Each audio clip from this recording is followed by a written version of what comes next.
Ia whatalo whātu I lo tātou. Atunu o I lo tō ia ma le mambalu o sā ma whainga sā moa le whasaunga o ao ma le atu whalasa o tupu ma ta malii o tupu mai o nofa whale o polu. Ia o whale o polu tō whinga o ainga matama o tamama o lātou ainga. Tainane fo I le maave ese o lo tātou atunu. Nunu watu whatini o tausala o pa ia mausā ma whainga sā moa. Tau ina mātou whapai iai. Ne I lea whea sa mātou whamtalanga o na vele ma lape o le tātou mawhtanga I le nei a whiawhi ai. Tu launa o pa ia mau whainga ma sa moa. Ia, oe o le ao mamala o le ai vivia. Ia, le ai se wha sidi tofo. E na te toi tau ma whai e sui. Pe to ese pe wha popo se iota ia po se matala langa fo. O lava pa ia ua tumau e o I le wha vau. E le malue lueina. Watu aile nganga whaaloalo. E whata lofa tu aile nganga tua whaaloalo lava. Le ati I ata pi moi. Sa vali sa tele. Whataile mafuta mai. Ile nganga tumu ile whaaloalo. Ia whata lofa ma o folo whatu. I loutou pa ia ma loutou malu. Pa ia whaale atunu. Pa ia whaale malo. Ia ma pa ia fo I whaale kalesia. Taltonu le loto. Taltonu o lo whapea o na mawalunga le oina o le masinga I loutou soifua. Mai o lo whapea o na langi matafi ma langi maina. Le soifua o ao sina I ta māmatina mātutua o lo tātou atunu. Mai o lo whapea lava ona o tātou o iai I le nei tu la afiafi le manuia ma le to file mua o lo tātou o li. Whaola.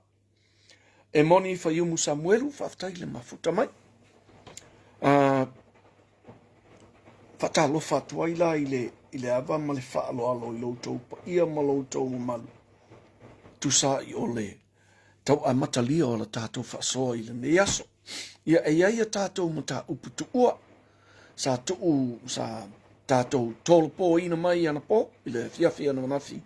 E tātou te toi whaau aua I le so mai. Ua to telefa ua uma ona o whaitau I autou comments. Ia ma o tilo I loutou whinangalo. Ia e mafuli. Loutou whinangalo I loutou tāpua inga. E whaau au la tātou whatalanoanga. I lunga o le whaiunga o le whamasinonga ua au mai nei. Mai o te talitonu. O le tātou whaaloalo le anginga tuala malii. Le atongaunga le tuitonga fuiava. Pulea I Elizabeth Ferro. Tu mau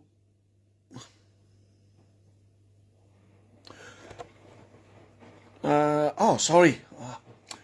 Tama ula le rugby team. Whaftaile mafuta mai.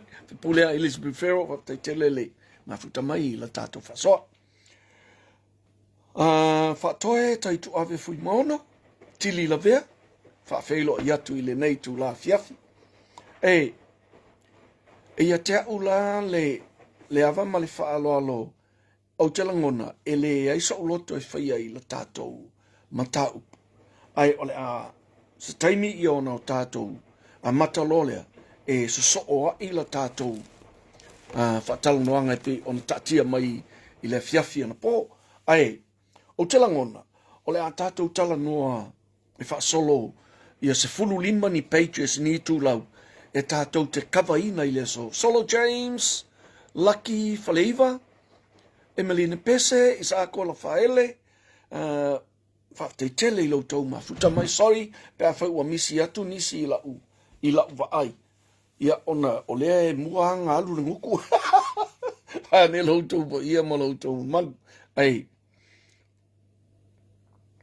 ngau le mali o kif from Hawaii aloha aloha mahalo Rosa ke soma tai le mafuta mai le tatu fasoi le na yaso malia ia male mama na ia le esele fa o Sofia o le loto i le toi alu i tua i la tātou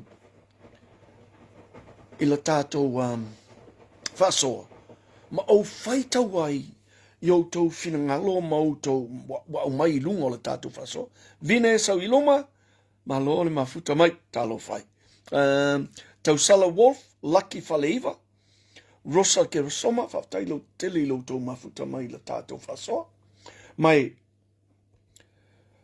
ua umalao na o tilo ia ole e matele lo tau pa ia malo tau malu i le tātou wō e talanoa ina le whai unga le o le wha masinonga lea na tātou manao ai na o tau whingalo i ailoa ma o manao ia o mai lunga ia Neta Singh Julieta Uli Palolo Feao Mulianga tai tele i lo tau mafuta mai ia taula o sa tātou whaalo fo i lea ma sa tātou walo ia lea o le tauti ngā male ngā pātia o le fionga le tamatai whaamasino e tō lau wina mai a mau ili le tūlanga nā lai ona o olana whai unga i leo o onga lena iai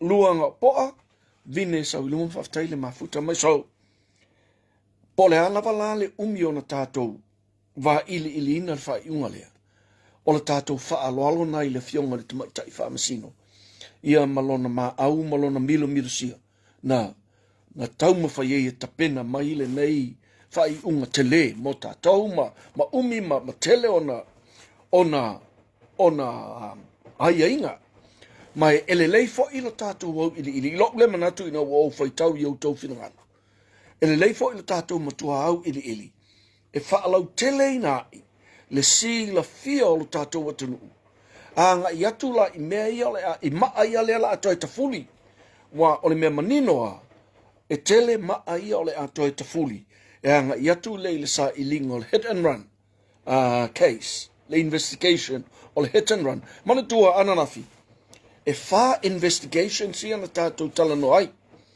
o le hit and run investigation assassination blot investigation 2021 investigation mali 2023 investigation so e whala su enga ia na tātou tilo iai male su enga lea na whai ele tofa ele li oli tu so su enga la leo na whai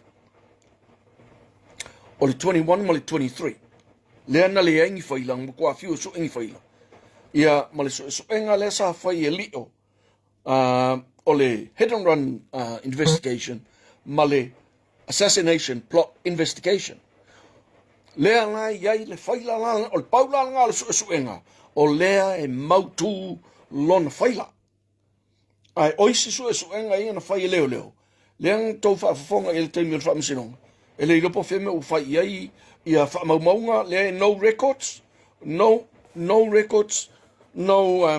no documentation o le tulanga lena pela tuala jubi la faele e seta tango moa le la tātou toi whaau e tala noa ina le whai unga le a tātou le yo i le tātou matau ia pei ana masani ai e mua mea e tau le tua tātou te wha mua mea e tau i le tua o le tātou wha tua tuanga o le tātou tua tātou te tali tonu uma i lo tātou tua o mai ai lo tātou Loutou wa tamai ia masomatou poto masomatou fatova masomatou mfai fatova if so sonia i lo tato loutou soifua ia so fai so ia masomatou wala e seta tango moa na mulau ulu ke remete pali te tele loutou mafuta mai na o fai ta ele tangata ngo ia tu tek e poi yoi Wanga au mai ngei le fa matalanga le mea le mafi maisa o opua ngei o talangona o tangata ia au mai le to inga commentia a le oni leo o la tau ia na afia ile pol kalamele ile mata upulea po ongi mea mai o i tonu o petesa le alai fai mai le li ile o tute kua umanga poloka. Don't worry about him, I blocked him. Kalangoa i mea ngai New Zealand o kalangoa ki me Samoa o ke leiloa mea lai kukupu Samoa mai a vela fo ila le fa matalanga ma mea ma vela nei avanoa o te fa pe atuai e siria kule ke leo lo iloa i mea nai tupu Samoa e o mai le temi nei nai lor ko kele o konga e a papa au ma lala i Samoa yo langai I'm doing this on the internet and I'm talking to people. So wala fai mai le ilo ya le mau ke le ilo le mea le mau ke le ilo mea ngai kupu Samoa ya le ilo ngai ya ma ko ta espra le wala in fa sa o ku mea ngai me pi o ngai Samoa Emil use uso fa tai le mafuta mai te tili lo mafuta mai si amani to filo Juliana alo vui Adrian Heather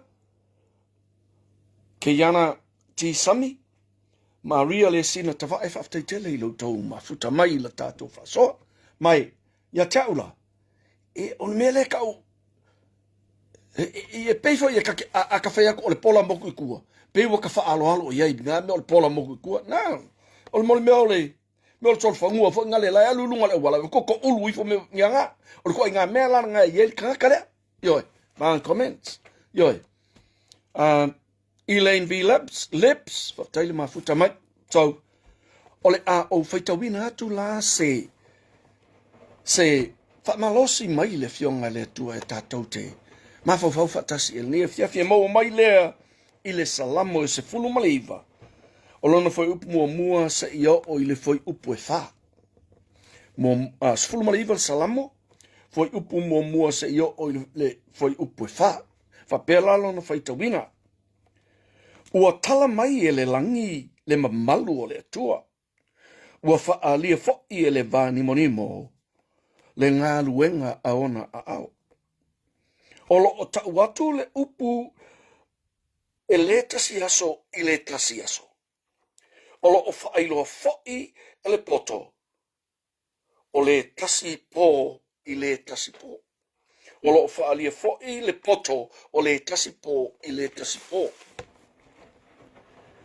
Ele ai sengana, ele ai fo ini upu, o ele langona o lātou leo. O atu lo lātou leo i le lalolangi malava, ma lātou upu, i tūlu inga o le atu laulau.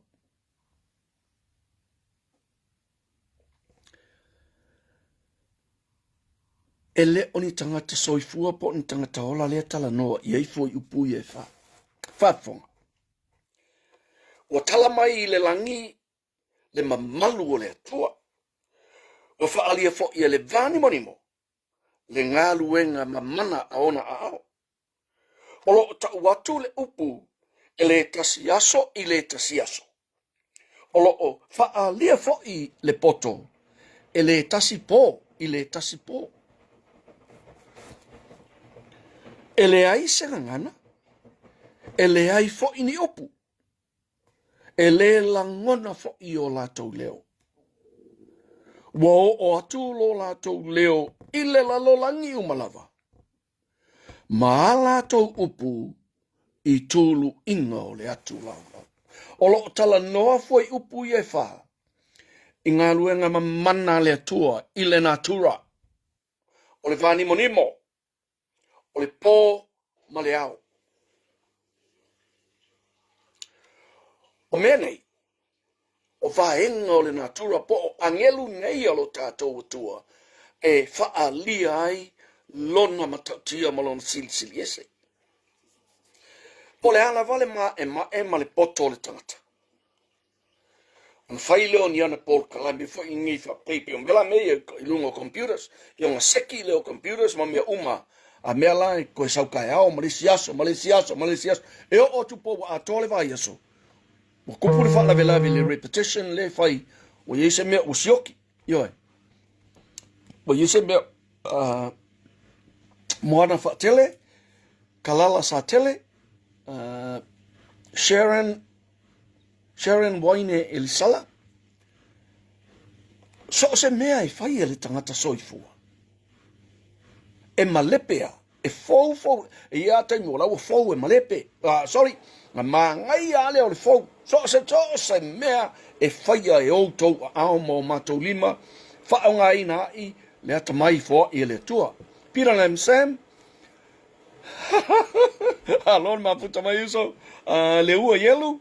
Tau lewa tui, mano se so tail mafuta mai. Po le alava la le mea e fau na ngau sia le tangata. E le tu maulo na fau. Wa le fa mori mau le fionga le tu. E le ai se mea e fau I lalo o le la. Yoi. A ngā luenga mamana la le tu. E le suia. O le taavilinga lava lea o le lalolangi. E ao, po. Na amata mai ai le amatanga. Noi. Po o fia se lau. Fia se fulu miliona. Tau sanga o tuanai. O le whaato a afo foina. O le atu lau. O le tātou whaitau lea tātou te whaitau wai I la tātou tusi pa ia. O le lalolangi lewa amata na amata lo tātou o ia o le amatanga. Na iai o ia I le amatanga e iai foi o ia I le ngātaanga ma tua atu o le ngātaanga. O lono winga o le tua na iai le tua I ele I amataina se mea e tasi. O ana fōwhanga na ia foa I le atu lau ato. I tutonu lo pule atu lau. O lo o iai mea ta o galaxies. O galaxies e tofu lava. O le galaxy e tātou le iai nei. O le, what do you call it? Oh, man. Wow.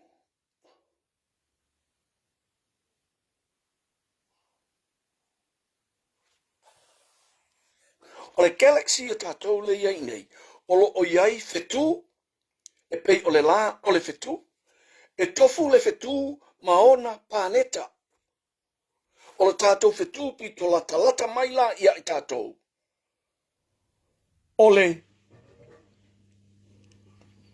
the Milky Way, o le tātou galaxy, o le tātou galaxy le iai nei. O le ngō o le tātou galaxy. O le Milky Way. Ma miliona le awhai o fetu. Le I to tonu o le tātou galaxy le o le Milky Way. A iai fo isi galaxies. Ma isi galaxies. Yoi. E le tasi la se galaxy. Ona tātou no nofo lea mau tātou. Mana tunatu. Oi ka fefe. Ele nga o le lalolangi ele na o le lama planeta le kau kirkilo iai. Le mea tau o le atu lau. Now. O le atu lau le o tātou iloa. Whaale mawhauwhau. O le tātou solar system. Within our solar system. O lo o iai le la maona planeta. E taipei la o le planeta o Mars, o le planeta o Venus, o le planeta o Earth, o Uranus, o Neptune, Mercury, Saturn, ma Pluto. O planeta la na o le la. E iwa la planeta o le tātou solar system. Ai foi la isi feku foi le o kako au kafa.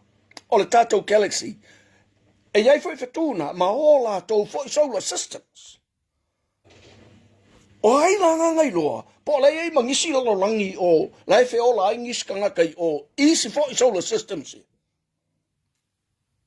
Pau te lei loa. Wa e leanga la. E matua in light years. E le mawhai ona tātou o mai lesi tulu ingo le atu lau. E o I lesi tulu ingo le atu lau. E le mwhai. We can't even go through, as human beings, we can't go through all the solar systems in our galaxy. Yo, o kako galaxy, le whaingo le Milky Way, e whaingo fiona o na malamala mai, pe awha pe ai, o matua mani no le po, I ona uto wole whafo, awhi fio ma maliu whafo, I ona tūrem tiltilu, ngai loa kule pese mea whainga le wha ala pese lainga lai wha poko ngai wheku, I o le tātou galaxy na, o le Milky Way le na, e mai, yoi, e manino I le po. O le galaxy lana, le iai tātou. E whai kau milionga, wheku. Le I tonu o le tātou galaxy. E tofu fo I le galaxy. Maona planeta. O le tātou planeta. E ala ona malama le tātou planeta. Ona o le la, o le susulu mai a le la. Ioi. O planeta la iwa, le au tafo le la, le au tātou. E susulu I el tātou whetū le o le la. Ai le o la le wheku le susulu a whetū o le la le a kako. Le malama le o le tātou la. I o lesi, o le solar system le a kako. O lo o iai ma le tātou e iwa pangeka ia ka milo I. A o le foi la I ma lesi solar system lea. E le o la le susulu o le kako la. I kakongu I lesi solar system le. Wala e foi iai la kou wheku. So our sun is is the closest star to us. Ole tūlanga lalena. Wa o tala noa atu e mataila tātou whasoa I tūlanga lea. Ia o tātou, ia o tau sila fiai. Le te lea o tātou atua. Le matau tia o le atua. Lea tātou te tali tonu iai. Lea tātou te tāpua iai. O lea lawai whai ka kou. Paule mea lea tau te whai al tuspa ia. O le tātou wō I tua pe amare. Ono afe fitu afe tau sanga taluai. O le tātou a mata mai lole I nā mai ia. Ia mose manoa. Yoi. Now, about 10,000, 15,000 years ago. O ngā au mai ai lole ole. O le tala anga lea wha le tangata. Yoi. Ai ao lei. Na iai a tangata I le lalolangi. Na iai tangata I le lalolangi. A o lei soifua mai a tamu ma ewa. Pei tai. E leo le ngā luenga le nāna fuafuaina I le atua. Ole. Fuafuanga le atua. Whaila na tangata. I lona whaatusa. Maku iei kongu I whaatuanga le e tena. O inala. Na a mata mai ai loa. Le tala anga leo tātou leo mai a kākou. Ai wale bao na ngā lue lea nganga o lea tua. I le ngausia ina o le atu lau a toa isi tūlanga. Sani miti sinia. Salah Joseph Tausilia. So, e o mai lai le tātou taimi. Ole umi o le taimi lea mai a. Mai ia atamu ma eva e o mai a tātou. I msala poli. Is furu afe in tau sanga. Tami wape nā. Yeah. I don't know. Yeah. But, wa o tala noa I le mea lea. Ona, o le salamo le se fulu ma le iwa. O lo o tala noa I le natura. O le atua. Yeah. Hallelujah. We are inserting again. Salah Joseph Tosilia, Samuel Uwati, Alleluia, Simon Crichton, whaktaile mafuta mai. Ua tātou toi tala noa nei I le tūlanga lea. Tātou au maia le matautia, ma le maofa o tātou loto I lo tātou atua. O mea ia tala noa ifo I upu ia whaala salamo le sumaliva. O mea o le natura, na iai ale vani monimo, mai le amata o vangi mongi mo le ngai ai mai a o le fanga a le fai a kamu ma eva le la ve ku mau vangi mo le ya o le po fo ile maleao mai la vai taimio ele iai a tamu ma eva e ho o mai le so o le po maleao la vale kas yo e fa pena fo ila me la tupu isi galaxies e ele tali tonu o le tele o tangata scientist we are not alone in this universe. Universe, galaxies, galaxies le lorangi. Pauli universe le tau taylor. Seal fia le telo tangata. Pauli kako universe le kauke seal fia. Na tato solar system, but now, our solar system, le la maona paneta iva, mamasina ia le ka miloi. It's just a minor particle. It's just a particle. Kai pe a fatusala fa nuo Samoa. I mean, fa nuo lolang. On tatu tilo ya Samoa ska ba kong yanga. E fatusale na o tatu solar system. Ile atu lau ato. So o se fatusale na tau fa mama mo fiena Isalei von Smith Peter Lem Sam, N.J. Waiter, Fapeni Lole, Margarita Tafea, Pesamino Atonio, Taile Mafutama, o Tatola, il tato, il auto soifonga, ma lo tato wola. Hey, no, come on. Thank you. Il tau soifonga, ma lo tato wola. Hey, e tātou te mana tuna tū. E limiti o le tātou vaai. O le ngā tūra fo i wha le tangata. Sila le tangata i le mea i whaingata. The first reaction o le alo ese ma le awala le whainga, take the easier option. O le ngā tūra le ngā wha le tangata, e mauai au, e mauai o le o, mauai lesi. Pei tai, e le maua iso tātou malo si anga, i lo tātou alo ese, ma mea whaingata. Manu samu tuala puna le pua, laina tu uyang, taile mafuta mai, o lo tātou malosi, e maua mai, i lo tātou whaafetau ia whaafitauli, head on. Tātou te le malo lai whaafitauli, ai malo lo tātou atua. O le upu moni lena, o lo tātou manu malo, e au mai o lo tātou atua, pe a tātou whaafetauia. O tātou whaafitauli ma whaingata, i le anganga o le loto mau lalo, ma le anganga o le ata mai moni mai a te ia. E leni ngā solo, wha le tau tunu a whatasi, te tele le mafuta mai, laina tu yang wap te tele lava le mafuta mai. So, o mea lai o le natura. Awane o tātou, awane i lata mai lau tau sila ma le tātou, ma le tātou vaai wha ale soifuanga, tātou vaai ma mao. O mea ia, le whai mai, e whaailoa atu le poto, e le tasi po. Ioi, Samoa lea, o le la lea, a whaasanga mai, ka amilo ele mingoi la, e ku maua le la, e ta amilo le la lorangi. A ui mai la Samoa i le la, a whaasanga mai le vaenga la lorangi le Samoa i la, o na hao lea. Ya lewa po i mele ye Hawaii ma Amerika ma o Iran ma me benga lewa po le vaenga nga. A ka amilo foila, ka amilo.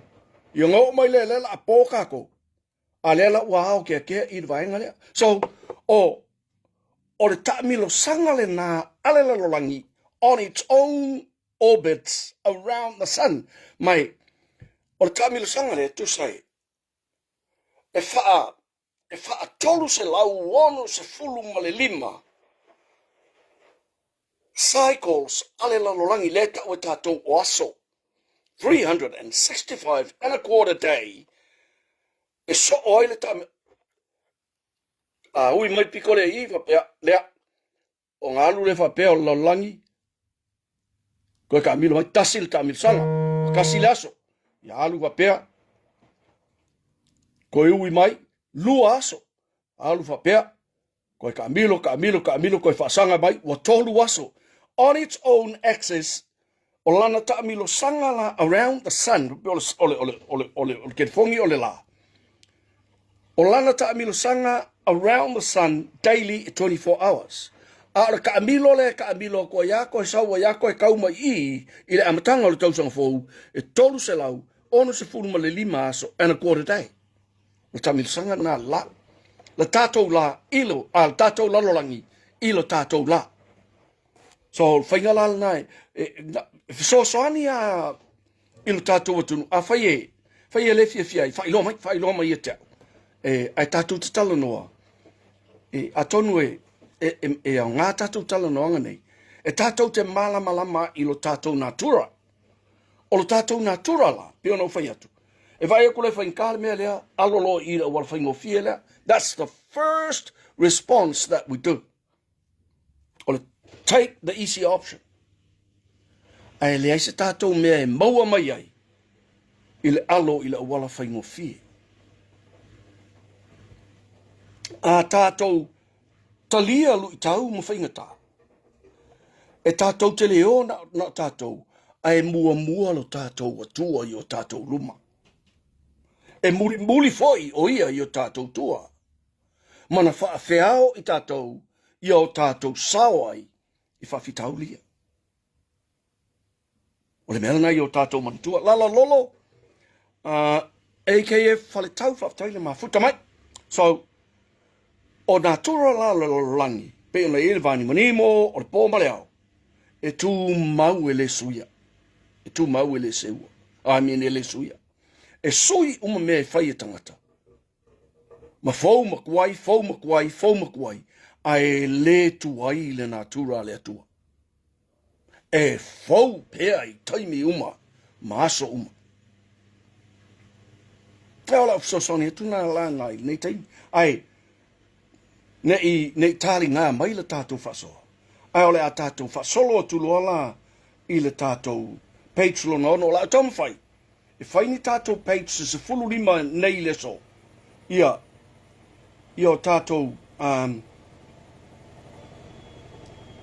tātou kawaina ini page se lua se fulu. Le page la matanga la le page lo no le ole pe no whai atu. O leo wa umana tātou tala noa mai le amatanga. Na alu Samuelu I leo. E le kalia leo. Ioi. O na whai leo le su enga leo I lua olua tasi ina ua umana na tupu o le whaalawelawe. Ia tu au. Le tari ia tu au. Whalongo loa se whipulea I le mea le ilona nephew lea. Ia. A fio lo le fionga I le li whaipule. Le sa whaipule isi umu. Se I mal fia malama pole a kongo ale mea lea. Yo. Ona mau mai leo le talia Samuelu. O Samuelu la, mang kua foi la. Nga sau leo Samuelu, o le vaenga le nana lai, ona a mata lo na tup, ona mau ale upu lea ile mata upu lea, o le fau. Conspire. Wa conspire ngei la fi pulea I, ma Samuelu, e whakopu le mea lea, e ai kua ingai le li le ngofo limongi le I pekesa ua matua tatai a le narrative lea o le tautuai kuai pepelo fai kala whakopu kau whaaleanga o le narrative lena o mai petelo milo ai ulu patea muri au teo sinifolo wa whataile mafuta mai na au mai a leo le narrative lena se ia o mai I le so o le nei lava e tau ave, le narrative lea, o mea whawhau, ma mea whau, lea ngai kongo whamsinonga lea. Lea lava lai tau te sila, mau tau whaafafonga. I ngā mai ele, ka mai kiki le I pekesa. Le whai whai mai, la o e whai le lako a pili. Ia o e whai le ko a pili. Lea wa au mai i le whaai unga lea. O le whaai unga ua matua whaavaina i lunga o le ami o tonu. E le ai se mea o i. E ongo mangui ai se apili. Whafonga la tato amata le tato page lonono. Grady? Malo mafuta mai tawese a welua malo brother. Tai mafuta mai. Ia lofa atu foi Grady. Ia lofa atu siu tina. Lofa atu au tauma. After 2 weeks, Tupai provided a written report to the commissioner and briefed him on the outcome of their investigation. Tupai and his team informed the commissioner that all these statements were fabricated, and therefore Sam's story was a lie. Ina ua mai a ona tofia le lilo Tupai, mangkua fai le oko wasau o faila ia o enga leng failua o rua kasi. Leanga ia Mona Lisa, pali Mona Lisa, Kalala Venus, Aleluia, tai mafuta mai talo fai. Simi tai mai, asiata tala sa waping. Brother, alon mafuta mai, foi lea. Le mai le ili. E sau ila onga le songa fua ma mai le ili ka. Fainga fie. Okay? E seta se ufale, tai le mafuta mai. Ai lupatea muli au teo. Taile mafuta mai Maria Stowers fiti fa taile mafuta mai lea la wa mai ne le lilo Tupai le wa sau mo lisa ku so enga le Tupai kofi ro le komisinga ku pa ile ngaru ku pa kofi la team le lilo salale ma mai si vai nga ko lua ira wa ngale ke ngo si vai salale mai si vai nga tolu no le fa ile so enga after 2 weeks liliu mai ku pa sau fa ya Comson e pepelo Samuelu. O mea o maia o fabrications, of kalafa kupu, o mea kau wha au fiufi, ma kua inga se ai, ia le ala. Ioi, le ala, whafonga Samoa.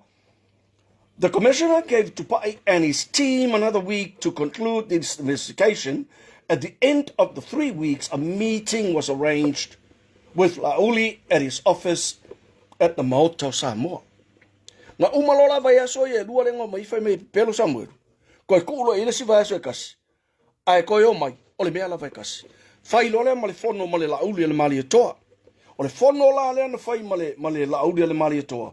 Na fai le Maoto Samoa ile moto le fionga le lipani mia. The commissioner and Tupai briefed Lauli on the outcome of the investigation into Sam's story.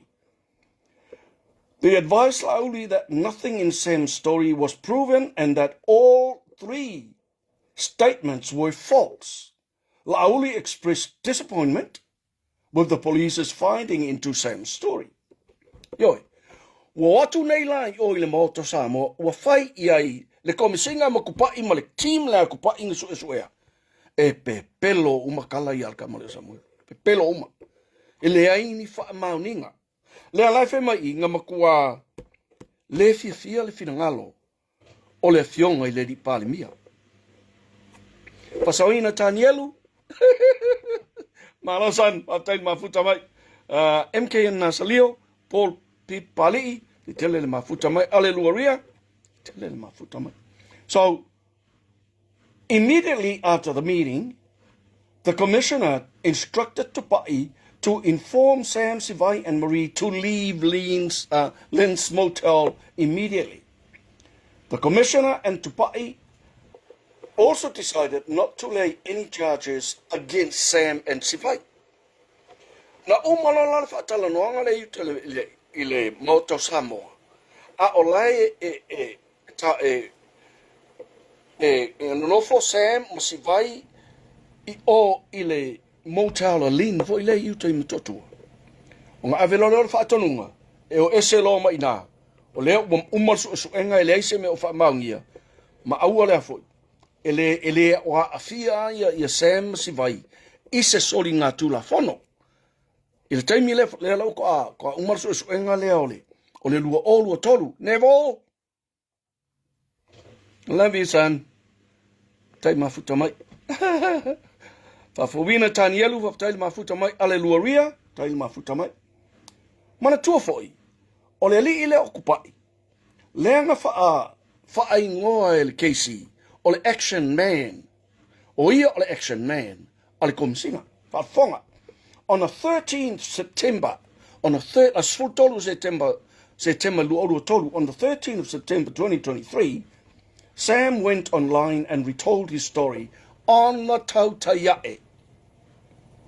Ka ua i o le aso lea, se fulu tolu o se tema, i le tausanga e lua o lua tolu, lea na wha fofonga i Samoa, i le polokalame lea na whailunga le tautaiae, e le to whaile vai malai, ma Sam.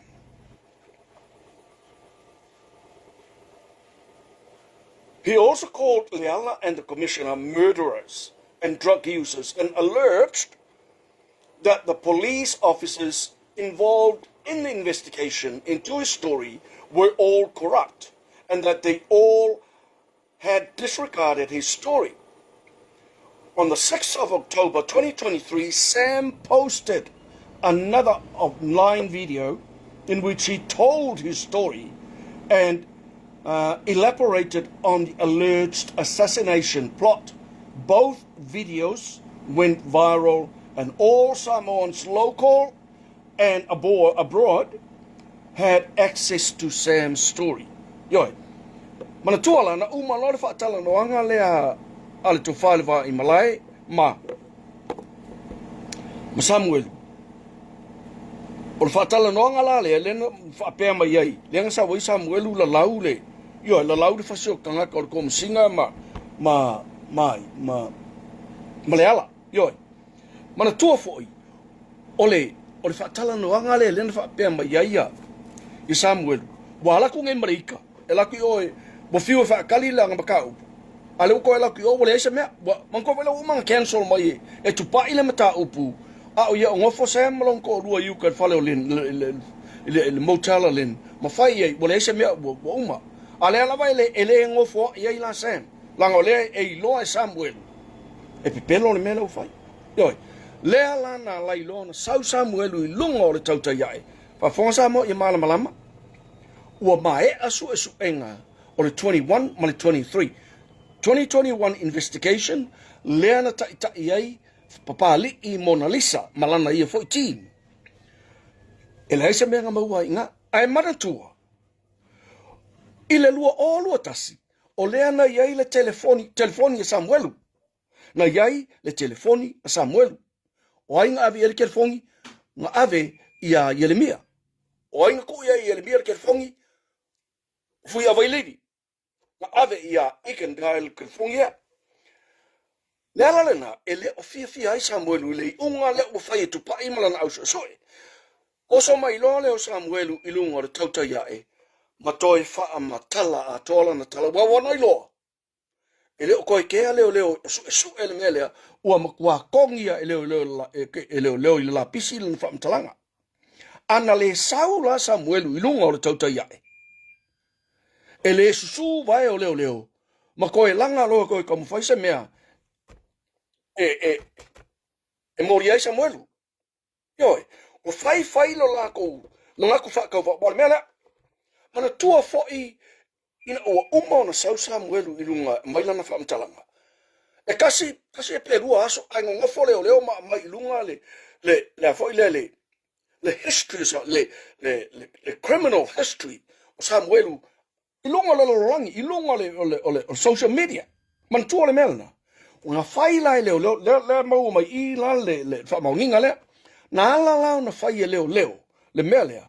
Onga ua le fia leo. Ele o nofo a i Samuelu. I le whai unga kupa i malanga team leo o whai e winga i le mata upura. Ele ngata la o le hit and run on 2 au. Ai, e whapea fo i male assassination plot. Nga makua cancel ai leo le me uma i e lua. E pepelo Samuelu. Yo, ele ngata la ina sau Samuelu i lunga o le tautaiae. Whafonga whaamtalanga Samuelu. Nga o lakule i halongo. Lakule i halongo ke whisiri ei. Ama wale whai e la mka upu. Mankuala, o longo ma Samuelu manimongi. E masangi umakanga walanga e lako ki whaonga inga umale methamphetamine. Yes. Leana whapea mai i Samuelu. E whasio kangaka ia. Na umana tala noa malongo man tuala whaamtalanga Samuelu ilan whai li pōlea. Ele whaatala noanga male tautai, male to whaal vai malai. Nga umare la whakalangoanga malongo, tangolongo, kuaki a ia le se lau ka la, ma whai ei, alu loa ele whakausa me ai alau whanga, au malu, ka kia le me ele o koe. Mantua le mea, ka ofi mai pine wha mauia. Josefa ma mea sek tau lealo, Silia toala,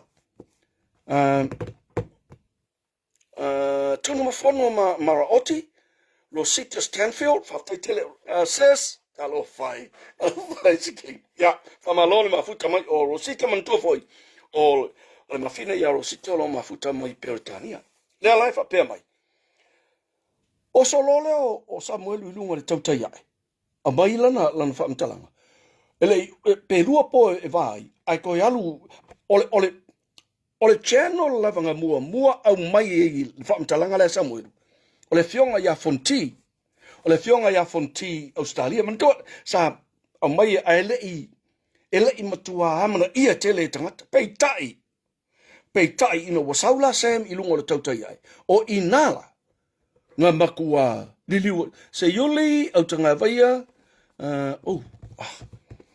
sorry, whatonga semu, Satellite Yoapo, Rita TNJI, taupau, whataile mafuta mai, sorry, wa yaisua fo wa misi tulunga au tuwaila whaitau. Mafuta mai pea, ya tonu pe toe, a pia mau tau suafa i ona whailo atu lea. Ai, o Samla na alu ile whatala noa ina ma fonti, ona au mai ei lea la whatala noa ngana, ma mpua kele kanga inkalise, a ole pomula lenga pa ina ua alu wa whatala noa ele tātou tautai iae. Ma le to whae vai malai, Samuelu Ilunga po kalame le tautai iae. Lea lana apia mai lo mea. Filiki loa ma le let o le li leo, o komisin maanga leo. Whai loa ma le fina, su e mai la kaka le Samuel. Lea nga whai a kungeia wale se mea, su e mai. O inala na a matai loa. On outlaw Samuel. Yoi, so nganga Samuel, masivai, malise. On the 6th of October 2023, Leala's lawyer, on the 6th of October 2023, Leala's lawyer filed a complaint with the police against Lauli Maliator, and Fepuleai, for conspiracy to commit an offence and bribery to a member of parliament. Ma ka o kia le mea lea. O ai la le member of parliament. Lea nga claim le upo lea, le mafofau lea, nga bribe e la auli le mali e toa mafpure. Oi. Lea wali ali mai le mea I. Bribe le member of parliament. O ai la le member of parliament nga bribe ele fionga ile tamao le tunu le palmia mafipura ile kaimira. O le taimi foi lea asono o kitopa ile lua olua tolu na faaulu ai le tangi. Ale, o le po le mafufau lea. E fasanga ia la auli mafipura. Olanga kangi, ole fa'aufiufi, fabricate, ole mea moni, ma le bribe lenga ave ile member of parliament. Po aila le member of parliament, lenga bribe, kakuksia I loa lapo ale member lea. Pata Ioane Mikaele whawangali, te tele le mafuta mai.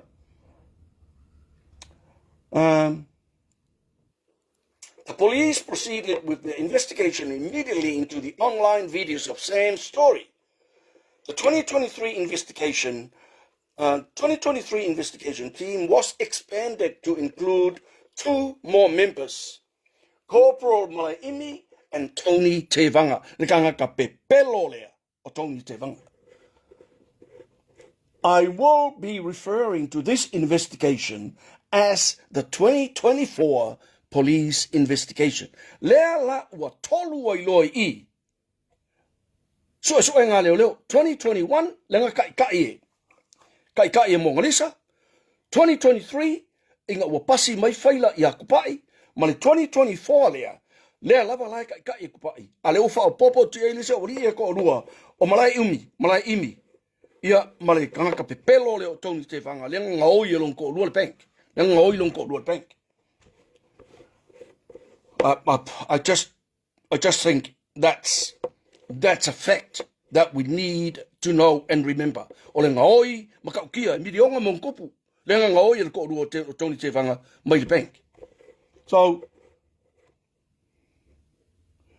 a nationwide search was also conducted for Sam Sivai and Marie. Sam Sivai and Marie could not be found, culminating in a wanted notice posted on the police's website on the 23rd of December 2023, seeking for any information regarding the whereabouts of Sam Sivai and Marie. Man kua foi la kai mirania. Nga whasalau loa ma umalonga form up le team le lo koe whaapopo isi o liko luo o malai imi matoni te vanga. Wa fiu loa lai leo e su eia ale lua ria. Sefo ai o malanga, se yuli lo se sa olotonga. Wa fiu loa lai leo e su eia ia Sam Sivai Mamari. Maka kua foi le lako se fulu wafe e lenga nga ofa I kangaka. E amai alfa makalanga. Ya mo se kangaka o ngai loa le me o yai Sam ma Sivai Mamari. Mun ko le melanga. Lenga fa ila lako ofa nga ya pe fulu wafe. Ta yafi si ai niu. Se yuli au tanga vaia le ai se manu whangai fa tai tele lava. Tele. Lae wha maungia ngā kokongi e la auli le whale kari mālo, lea ngā wha alafi ai Sam Sivai. Se whaikau I le whai unga le wha amsingo. A o mā e anga e ke kalango mai ai o umale. Senga. E le se soli tū la whono le totongi e le fionga ia le la auli le mali e toa. O le whale tari mālo e kupu ai Sam Sivai ma Marie. E le soli tū la whono le mea na. Au ke le lopo le mea ke oso mai ei fua I. Le la poloka oi. Alu loa alu eva. Ale lua ria. Ai le mafuta mai. Alu loa alu eva mai alu e. Faisau mea nga. So, when o papa mai la le to alua le suenga le. Le la na mai lo mar falinga le ale au leo. A le taimi foi le. O le taimi foi le. O le wanga lulu le diaspora. Yoi, ele ngata o fono ti au Australia. A o inei New Zealand. Ia mana tu lelei. Man kuar kai minanga. Yoi, o le fa mau popo o I matou o seleni. Ai la foi sa mo yoi mai kai lele ile fa il pule le yoi ngai yuka ngai leo mai le la nga ko ila le se fulu afe o se fulu afe ngai o mai le sole lo po filme o ye yoi le taimi tonu ala le na so le la ka o so mai le mai mele there's nothing. I find out to tongi la auri, that's good. That's good. I find to tongi la auri le mali to le hotel, le motel le tu yai ia Marie, Malise, ia Marie, ma Sivai ma Samuel. So be it. So be it. Elise soli tu la fono ile na mea.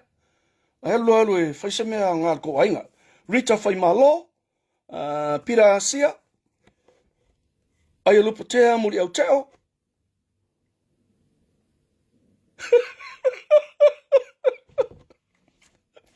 Ali o ainga fale tangwai. Tofa, alo fai lau sunga le nofo. Malo le mafuta mai lau fionga. Ya, ole. A fionga ia tofa vai vase fasua male aui. O le tasi lea loose forward ma kau kia ka ko mangsa mo kai mi ma tau tia le mangsa mo. Ya. Yo ngai o ke ia le kwa ma kau kia. Yo. Fa pene lole, pira le au moana, fatu solomona, te telele. Mafuta mai le tātou whasoa. Jason Tavau, teile mafuta mai. Ole tūlanga la lea. Lea la ua. A whailang ko kongi la audian mari tole hotel. Ka ko wōlai wha pelo le lida. Ko wai lai ol hotel. A lea la ua ngā luruel diaspora i nei. Ai mai se la i nei New Zealand, Australia. Ua ngā lurue. E ku whakasi ngai se lengi whaingi. E lafo i Samoa. E alu lali ki riva lea. Masitama. Ma le fionga ia le malu whaitoanga. O le malu whaitoanga. Ma le whai pūrea. O la uana na ave i ele whaatua tuanga le diaspora le inei. E o e ave ia tupe whaamaboli inga wakui. E so soani i mele whaanoi le whaoseu i sa lei Von Smith. Waftai le mafuta mai. So, o le tūlanga la lena. Lea la na lailoa. O hainga ngailoa. E o mai leso. Toa malosi. E o mai leso. O kere o mai loa. Penga whaafewhea o ngā waku leo i le whale lenga bawai lise ma Samuelu masivai. Wai kau ngu waku. E waku e whale whonga ma le lo ia. A wai ai leo. O kere i loa la. E o mai leso. Penga whaafewhea ngai loa i leo mele. O lea iai lo masalonga. Masalo se isi le ngā lue ave ia whaamomori o kupe ia ngā laku mangai. Yo, ai le alu loe ave le melea. Ai pingi lo i leo. Lewa lela o mai, lewa o mai. Iang whakanga la lem whakanga salamo. Whakanga whai mai mea alofa. Ia lau. So, au i matangi eni leala i au loto. Tapuala vau sia, te tele le mawhakamai. So, a tatu wha wau ke ua. On the 26th of January 2024, kai mila lea, mai lava i le taimi lea, le aso lua se fulu ono o Iulai, lua se fulu ono o Januari, le lua o lua wha, se i o mai le so, o lae lava i tau fia Samuel. On 26 January 2024, the police arrested Sam and Sivai while they were at their lawyer's office at John Williams' six-story building. Lisa Smith, who accompanied them, was also arrested. Following his interview with the police, Sam was charged by the police for misleading police, harassment, using electronic means, and defamation.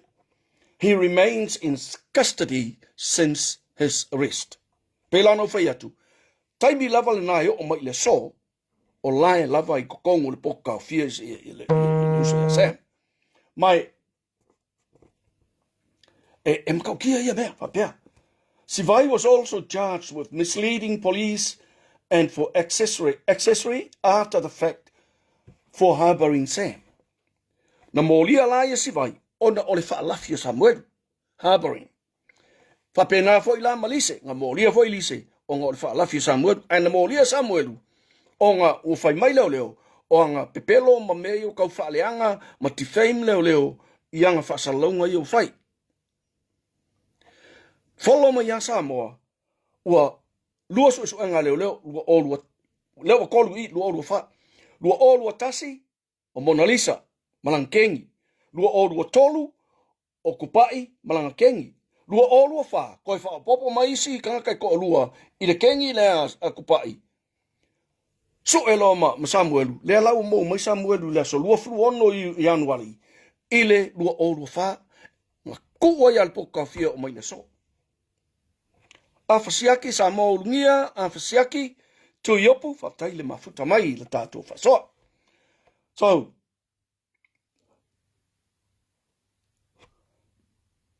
Leo and Henifa were subjected to internal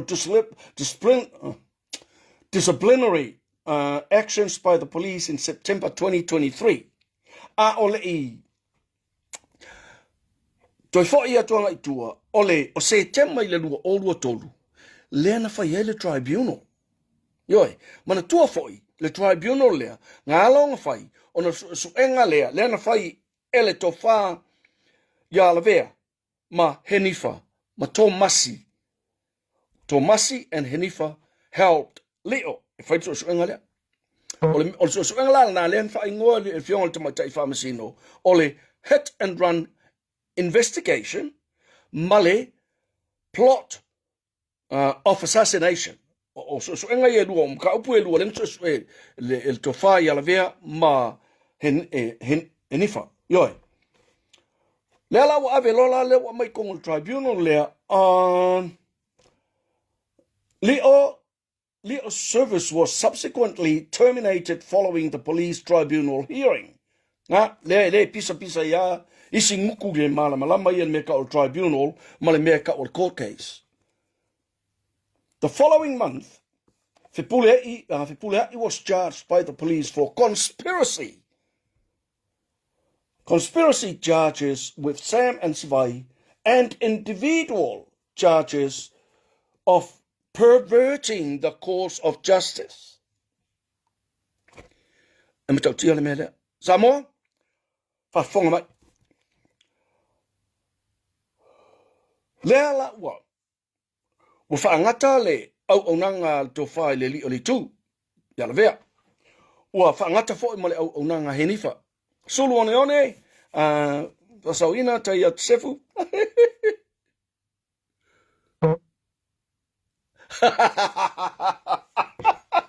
Okay, son. Okay. Lino yone, tai mafuta mai. So, toi lolo o petaia lolo tu mui, te tele le mafuta. Mana toala. I le taimi lea. Lea ua whai mai nei I le mele. Ua mo lia la I Fipulei. Listen again. The following month, Fipulei was charged by the police for conspiracy charges with Sam and Sivai and individual charges on perverting the course of justice. E tā ua tele le mea lea. Whai mai le whaupunga le, whai mai whai upure, le lainga lea. O ina foi, na mo lia ai le fionga ia Fipulei. Ona o whauwhaunga, o morianga nei mea tau whauwhaunga, whaatasi ai la, morianga whaatasi whauwhaunga ma Sam. Whaatasi ai la, ma ona morianga, ona lava morianga. Mole, whaalave I le sa ilinga o le amiotonu. Perverting the course of justice. Perverting the course of justice. E ma taua I le mele tal noa tua I le mele I le morianga le Samoa. Mana tua le mele na whai amari. Mana tua le mele na whai ele whamatalanga I whai amari. Leanga sa wai le ngau mai whai pūle a whakausi. Whai mai ngā loke o ngā susu se vai ane lama o no taupa ia. Ko e kango o ngā lima I long ofle kiki mea venga. Mana tua male mele na. Le ai masita ua mea na I. Le ai mase soli tula fono le ai mase molianga fa pena o ka ua I le mele. Ngai paul molianga le I Fipulei. Ole conspiracy charges whakasi ai ma charges of perverting the course of justice. E au noa man mase sexual attack on Marie. Lese mea. A o ai langa ku unga mea ia I kukonga fa mtalanga Marie. Mana toa fa mtalanga Marie leanga fai. Leanga sau ngau mai el fai pula fa kausi. Fai mo umal pilo talk ma Compson. Ya mai la mea. O le loke susu se vai ane lapa lo taupa ia kango I susu kango I kukongo long ofle kiki me pena. Leanga mai le ia e fai pula. Fe au mai ina be. A leo ka ko lo ngai e le ai ma se morianga o le fionga Fipulei I fa pena. A tanga isa mo ile mata tia o le mele nga fai leo. Anga through ngai le morianga le na. Talo fai le fionga ia Fipulei I fai mata. I le vao ia malona faletua malona whanau. Na makau kia. Makau kia ia le mea. ana fa maunia nei a makanga fa pe mai Maria sa ole mele ai fa fe tai le lofa o le tua nana fo i le lo tele ya Maria tau tala i le mun yo. So from then on, Leo was subsequently charged with Puleai, Sam, Sivai, and Lise. Le mela pisa mai le au. Kere yo pe yengi fai, pe yengi meka ongia ka mai. Fai ayo kanga ka le fas. Ye, fa sai lungo lako. Yo. Le wa mai I le mela. Na mo lia I loa leo le tofa I alio. Fa kasi Samuelu, Puleai, Sivai, Malise. I molianga ia. Kona winga, o le criminal charges lea. O charges la ia. Anga soli tula fono. Ana fa pe molia aku, ai guilty ai lavea. To fai le li o le tu. E le fai lang koe fo I o. A on fai unga le tribunal leng fai. E le aise weight. They have no weight at all. In comparison with the court case. Ele aise kaua le mea leng fai le tribunal. Le se kaua. Onga o misdemeanor I totonu o le matanga luenga o leo. Ele dismissing ai sesi. Leana mai fa mtalanga leo. Ole a. Fa malolo. Ole fa malolo. Leo fa pe mai. Wa kuri oe. Dismissed. Fa malolo. Ole fa whengai la fa malolo. Ole koi fo I mai fa malolo. Tua I tawa en mati tongia. Lila Beth Shearer. Fa pene lole. Pela ton mai pea. Hai sis. Taile mafuta mai. Solomon Chant. Fa taile mafuta mai. Rono wingala. Talo fai le fionga yaf purai. Se vai ai molianga nga fai ngei. Like perverting the course of justice. Mala conspiracy. Ai pingi ai leo fa mkalanga. Yoi.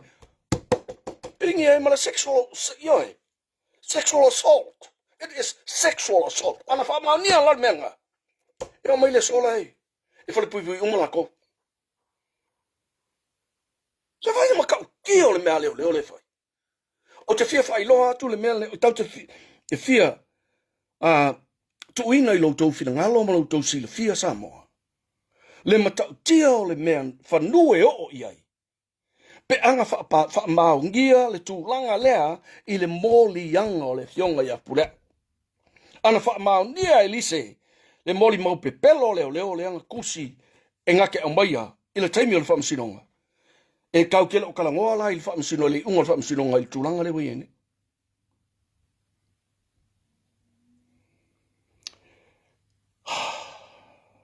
Makau kia, leiti oa afa pe mai le fionga I le tamai tai whaamsino. E le I o le maua lalo le tūlanga o le matanga luenga o leo Samoa. I le maua lalo lea ua iai nei. E le I o mua I ai. Le maua lalo. O le vaai a le atunuu maona tangata. I le kūlanga leo ua iai makanga luenga o leo kaminge. Apollo aitu. Mama ia ti tae, taia fiafi mama ia, taina mafuta mai, tala meli to mata, tato whanga solo langa e kaunga sifuru lima kako pages of In January 2025, Lauli was arrested. Lauli le Maliatoa was arrested and jointly charged with Sam Sivai Pulea, Elisa and Nio by the police for conspiracy and perverting the course of justice. Lea lawa au mai ngei I. O a conspiracy, fau. O fafau, o me fau. Lea ki o a inga mai le uru po o lea, le ilose mea. Kusi e isi anga e sei, le kaimi o skolsipi. Fai anga mea o.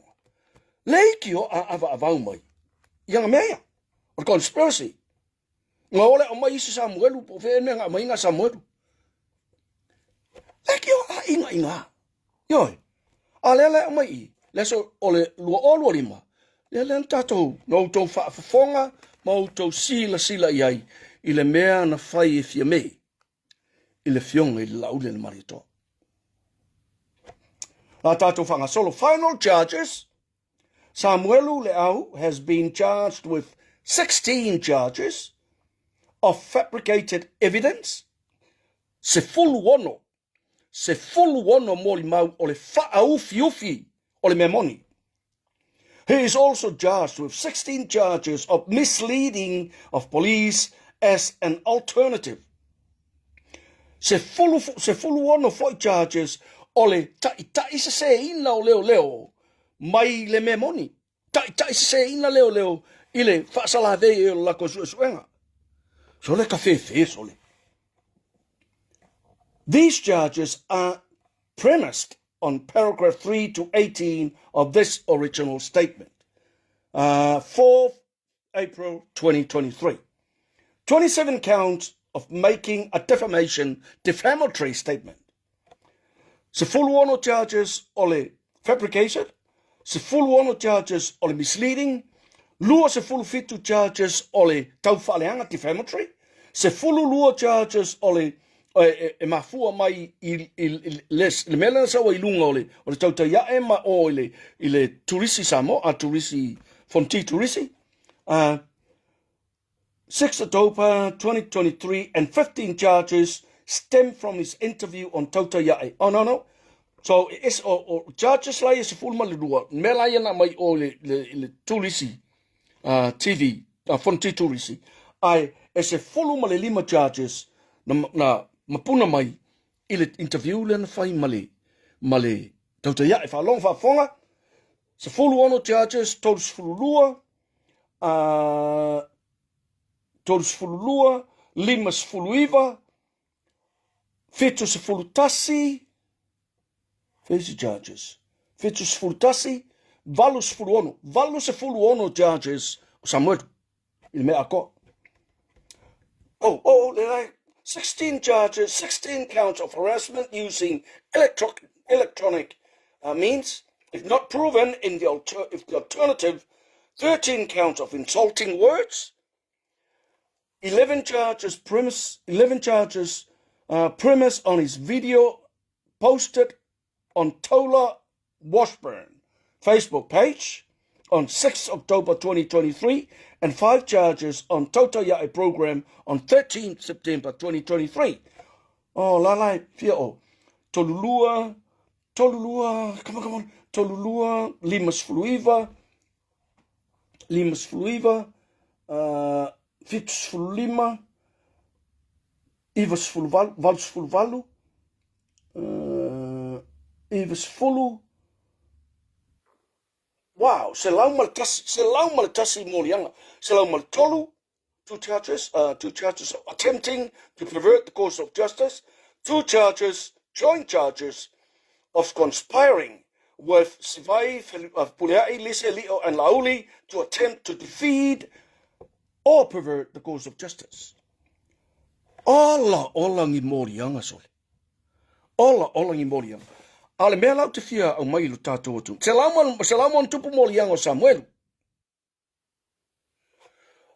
O anga luenga leo na whai. Ngā lainga ngā mai ma leo morianga nei. Na iai ni records o morianga nei. Ngā iai nia lako wha maunga mo morianga nei. O le tali, nothing. Nā le mea ngā mau wai morianga, nā le upo le ngutu. E whai kauinga le mea leo ole. O le mori mau nguku i le ngā luenga wha leo. Nā. Becca Schultz, Tamai Toala, Taila mafuta mai, Te Vita, Vola Toa Lupe. Wow. Taila mafuta mai. So Samuelu had about 134 charges here. 134 charges. Mainly conspiracy, fabrication, defamation, perverting the course of justice. I said 134 charges. Wow. Sivai Kepi has been charged with 21 charges of fabricated evidence, is also charged with 21 charges of misleading of police as an alternative, 2 charges of attempting to pervert the course of justice, 2 joint charges of conspiring with Sivai, Puleai, Lise, Leo, and Lauli to attempt to defeat and pervert the course of justice, 1 count of accessory after the fact, 3, 5, 26. Okay. Lua se fulu ono morianga o Sivai. Lua se fulu ono morianga o Sivai.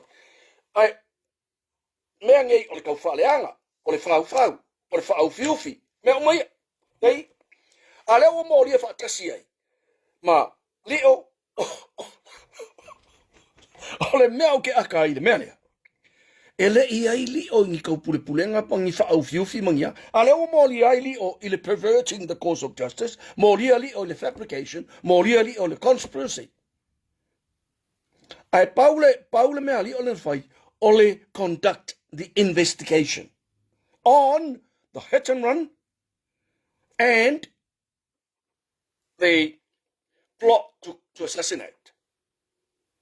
Triple M Famosili, Johnny Lolly, Pudea Elizabeth Farrell, Taylor Mafutamai.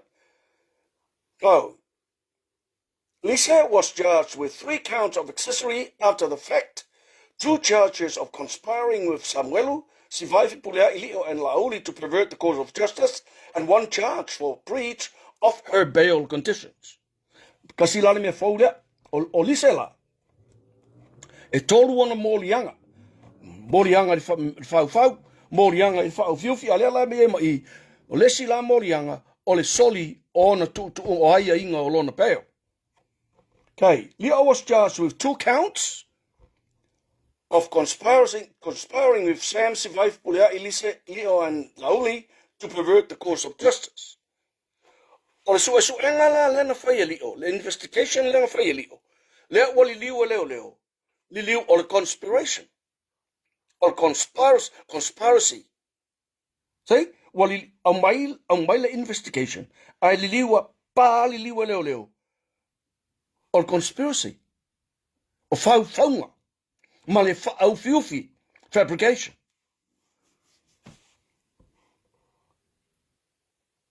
Burden of proof. A burden of proof. Prosecution hears the burden of proving each of the charges against each of the defendants beyond reasonable doubt.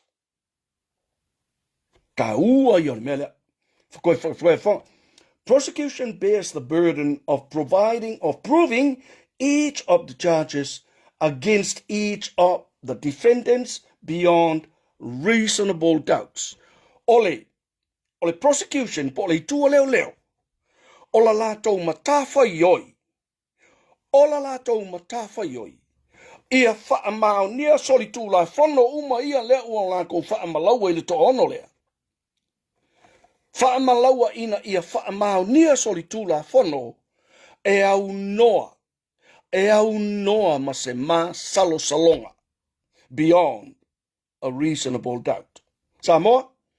Na mawhai e mori maua leo iang whai le mele. No way.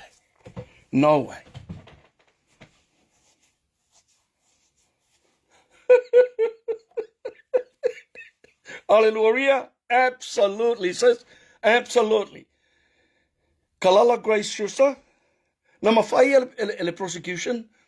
O ngā kau awele mele o le whaamaunia e au noa mani masalonga o morianga ia lenga apakwele leo. It was just the opposite. Ia lai whawhenga whaamaungia. Mana tua fwoi le mori maua komsen. Aloa rua whesili ar keisi, I'm not interested. I'm not interested. La le interest o ia le kangi. O komsen lenga kangi, male upo lea. O la ua inga whakangi si. Aloa whai kua whesili ar keisi, I'm not interested. Koe whai a koe sila sila mai, o mafua lo koko maulunga. O mga upul nge o mafua lo koko maulunga. Yo. O la whawhela nga wha maungia i koe nga. sau kupai ia. Yo, sau kupai. Whaalea o ngai kupai isi whaenga le mori mau kamsen. Yo, sau mo ngarisa ia, contradict mo ngarisa le mori mau kupai. Yo, sau lesi contradict le mori mau kupai. Pau ale meanga common I mori mau leo uma ia. Ele aingi lako notebox. Ole mea le ngā na au pito sili. Ona, tutusa ai le mori mau leo uma. Le aingi notebooks, no records, and no running sheets. Ole mea au pito sili le an tupito lona taua ile leo malana ngā luenga sue. Ai o mai a ka masaseia le aingi records, no running sheets. Ai o mai fe mai. Ese leo New Zealand Samoa. Ese angi leo New Zealand, ese gi Samoa. Yeah, that was true. I agree. Ese I whaingo leo New Zealand Samoa. Langa o leo New Zealand, e whai alato wha maumaunga, e peisanga e alato suenga. O leo Samoa, whai lunga le pepelo, ma le whao fiufi. Aleni, kai mafuta mai, Zera, Aveilani, Malek, kai mafuta mai. Yeah, it has been a massive cover-up, Zera. Massive cover-up. Whani niwa matawheo, no way, no can. Okay. So,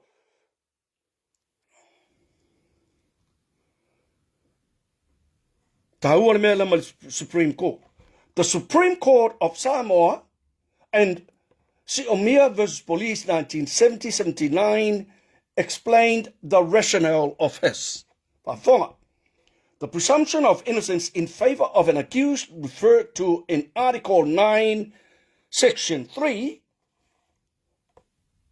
is not a new innovation.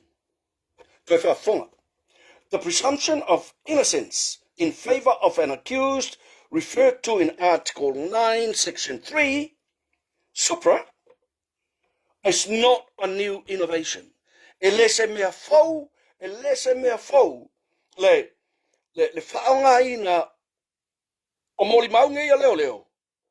E wha mauni ai, le mamā o la tau ia na molia. Nga whai mua ele Supreme Court. Oh, the presumption attends all the proceedings against the accused from the initiation thereof of rendition of a verdict. The finding being either guilty or innocent of the crime charged. When it is said that an accused person is presumed to be innocent, all that it means is that the prosecution is obliged to prove the case against them beyond reasonable doubt. This is the fundamental rule of our criminal procedures. So, la o mai nei fa sinonga maulunga. Na fai mo le mele, lo winga se fa sinonga foi fa pea. No aku leo malako mo ai le aingi notes, le aingi records, le no documentation. Ale la malo, le foi la ko aku I le mele. O me akas. Le la ko ale la o ka vivili ngai mal fai unga le wa mai. Ai. Kele me pepelo la to morima. Ola ko mo fai le mele ka o fau. The cops, the police in Samoa were doing the conspiracy and fabrication. They were the ones guilty of conspiracy and fabrication and perverting the cause of justice. Me umai tolu na fai leo Samoa. Hans Scanlon is tolo Milford, Pata Manu, seunga li I fui fatu, ai tonu fata ia, a lea lawa a mai I. E le ai, ma se mea o waku leo. E ongo mori ai la ko without a reasonable doubt. Yes. Fa fonga.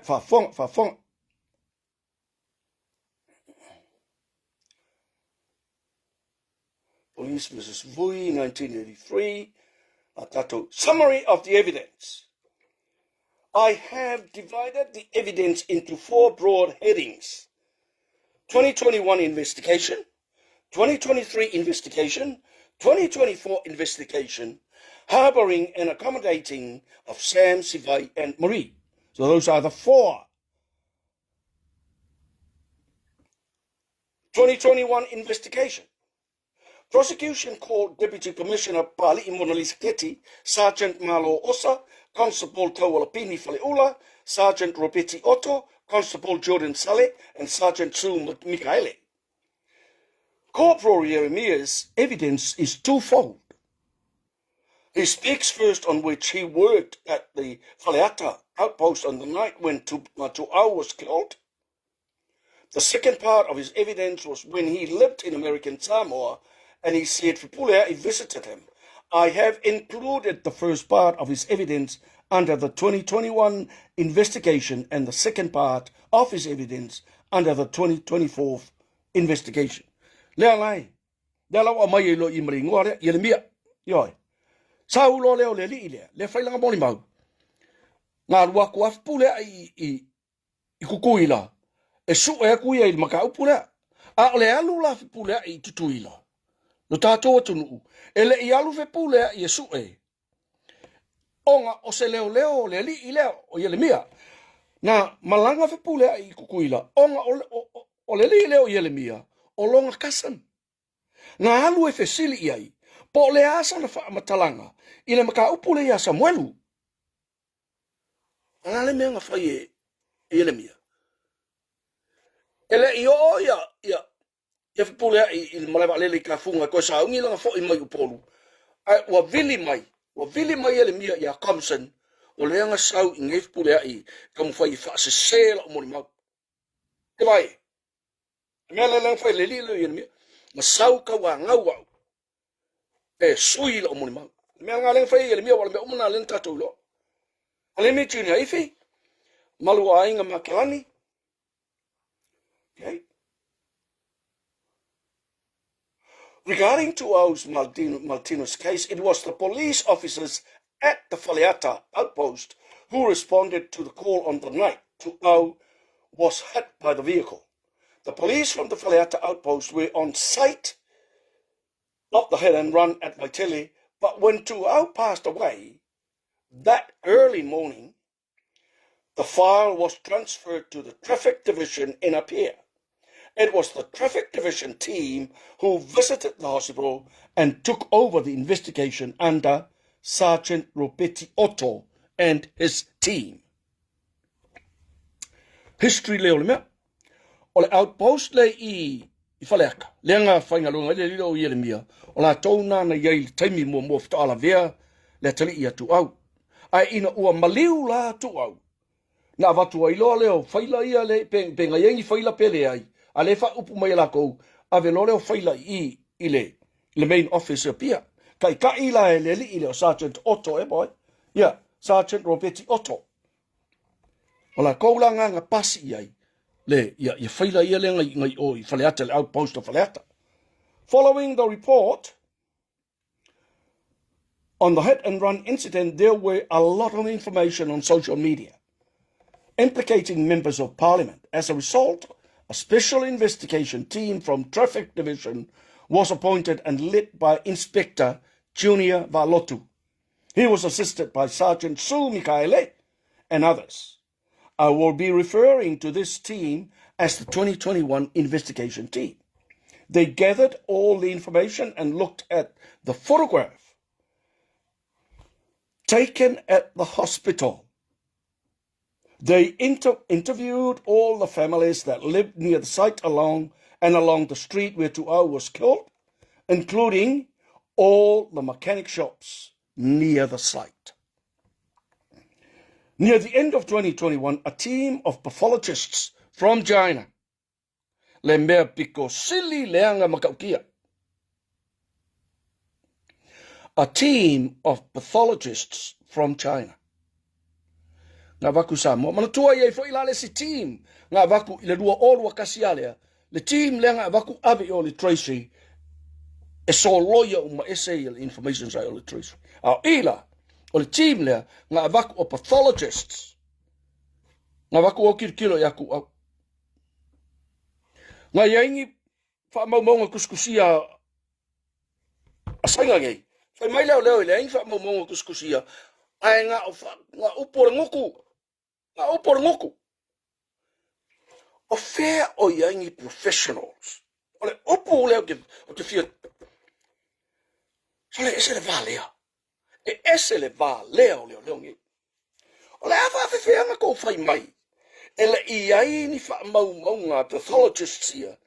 O pathologists ia e wha au ngā lato ngā luenga. E whalato ngā luenga mo lato to mai. E wha lango I lungo technology. Mai mauti noa lava. Ngā luenga forma sainga ia. Pathologists sainga ia. O lai iai le history o le lato suenga. A o mumusu leo e o mai lunga o ngai iai le mea lainga ngā. E lei whapenga o ngā kua o pathology sainga I whai mai. O i se mea. No. E le whapenga ale whai ngā luenga mo me professionals. E le whapenga whai ngā luenga ani tangata ua o ina I o lato matafa ioi. Ia tunu unai. Pau ale me ma wai ko inga ngā Samoa. Corrupt. Iko kongo le makanga wenga leo. Yo. Ia la whawhenga le corrupt. E ka ele. E le kanga kasa ka pekengi le whaai mkwale I loa whaingi administration.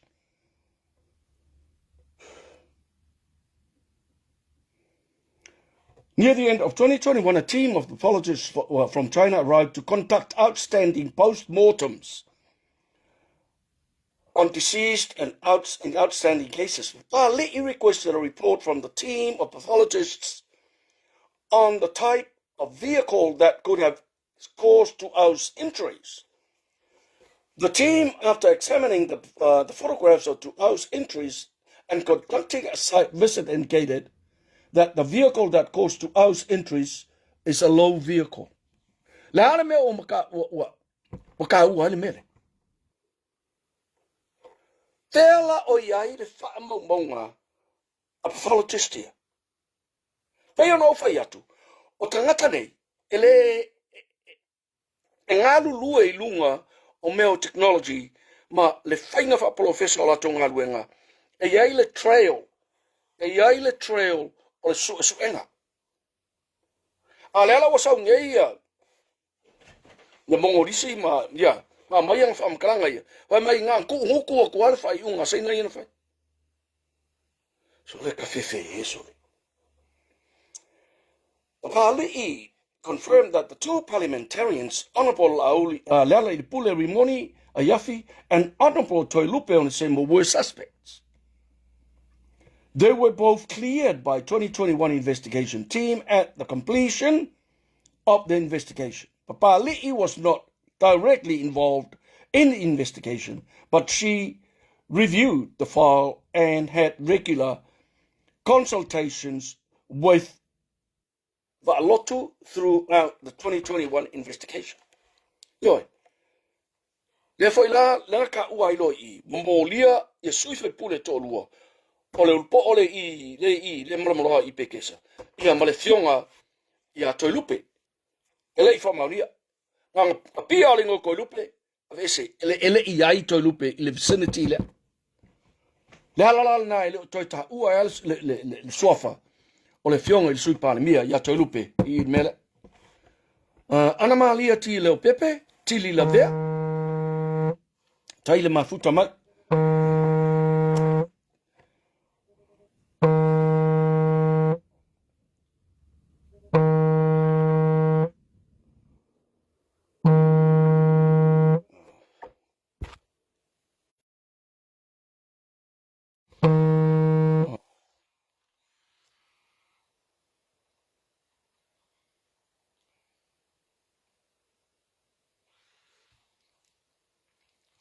Pāli'i then spoke about RTA's system that is used by the Ministry of Police for the registration of vehicles. So, she said that only the Traffic Division and the team from Land Transport Authority can access the registration system and that no police officer outside these divisions can access the system. She disputes the evidence of Sam that he told Corporal Jeremiah the number plate of the vehicle, and Corporal Jeremiah conducted a search on his phone and told him that the vehicle belonged to Lela. e whālenga mai. O le ngoku a whinga leo o Mona Lisa. Le a maka mai eile se o le mea akoa. A whai ele oia lana a mata mai eile se o le mea atoa. Ana malia ti leo pepe. Tili la vea, Lau Adams, se lafi pitoai. Vau Filipo whaftaile mafuta mai. O leo whai mai nei. E le ma whai e so seisi akalaka. O ngā accessinga ia the information LTA, the Transport Authority is Samoa. Ale mea le kau whai uki ai. O le laisenge o le ka vale plate number o le ka vale lea, leang kōsa i le oki o le tangaka. E silia e malolosi o ngi mea ia, i lo le ola le o mai mau. O le ka whewhe soli. Se a mai ale pe pelo mo le ka valea. Wa o ke le ka ua e le whingi poko. Ioi, o le ke Apollo. E a mai ale wha amtalanga al mole tangata valea. E talia ngō fie. E talia ngata e le mawhau. E mamao mea kilo ia. E le ofi lai o mawhau le mea lea. E le ofi lai o mawhau. Lea ngai, a wha pē whai atu o LTA. E whainga a mai le laisenge leo. E whainga a mai le owner le laisenge leo. Ai wha pē mai. E le ai e le mwhainga o mako o kua. Lea la lesi mea e whai leo. E fia maua po ai le suafa le onga le laisenge lea. Langa leo waoki le kangaka. Waoki le kangaka ngala vea ka vale le iai le napa plate la. Whapema, o ia, okay, o laisenge. Ai loa ko ai o ia le mia ale ngoku o ia le mia ngawhai a Samuelu. O le ka vale le ala. O le ka vale le ala. Kasi pale, tila mosi sefo, o taile mafuta mai.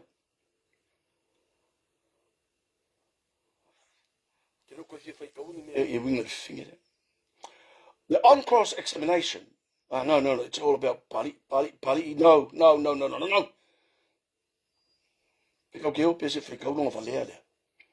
Pali agreed that there were no alibi witnesses who were with Leala in the early morning of the 21st April 2021.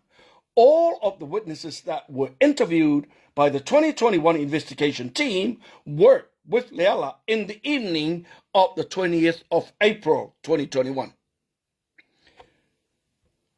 E au ngoa ma se mori mau ia e fia se lau ia ngā whai mailu po o lea. Lai mori mau le kaiminga iai o i pekesa, i le po lea. Ngā mori mau e sa o langa i o i pekesa. Ngā iai le fiafi, a le kaimi le ngā la vea aitu au, e le eise mori mau ngā iai pekesa le kaimi le. Lai ei mori mau le fiafi, yes, he was there at pekesa in the evening, but towards the middle of the night, 12 o'clock, 1 o'clock, 2 o'clock, e le i va ai longa pau i o i pekesa, e le i koi ai o i pekesa le kaimi le.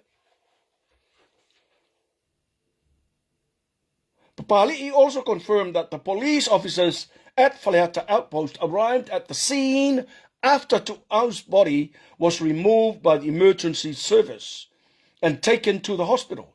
She conceded also that there were no photographs taken of the site in the early morning of 21st April 2021. Se sa'oali, sa'oa. E ese a me whai leo sa mom me whai leo ale lalo langi a koa. Ole mea mua e whai leo. I so o se whaalave a fia i se soifua. Ole koso o lako ia. E umang koso o ngā ka po e lo leo aka. E wha ngā lako mepo e ke fongi. E po e ai aka ia kaimi mo i lea o lai pong sa. Pole ale wa inga lea. A umang ka pu e akale immediate times. O ngā koe ngofo ai ale i mo whaisu e suenga. E mala manel tai au. O ngā koe pu e leo isiaka. E se me whapenga ngā whai. E sa o ala. E ese a me whai leo samo. Ese me whai ofisa o leo isi umalalangi. Leo N. Fina Leilua. Paulo Leo. Lilibeth Shearer, Erolini Josefa. Right? Papali'i also denied that Sam had a conversation with Corporal Jeremiah Soa a day after the hit and run incident, and that days later, Sam gave Corporal Jeremiah Sua his phone on which there was a photograph of the vehicle that was involved in the accident. Yo, le fai mai lom kuale. Ele ese fai lo inga Samuelu mai Jeremiah il polea. Al fam talanga Samuelu lenga fai. E fo I mai o le official le fo I mau le la ko sau I lo faling singia. Ai ko fu ko kongu Jeremiah.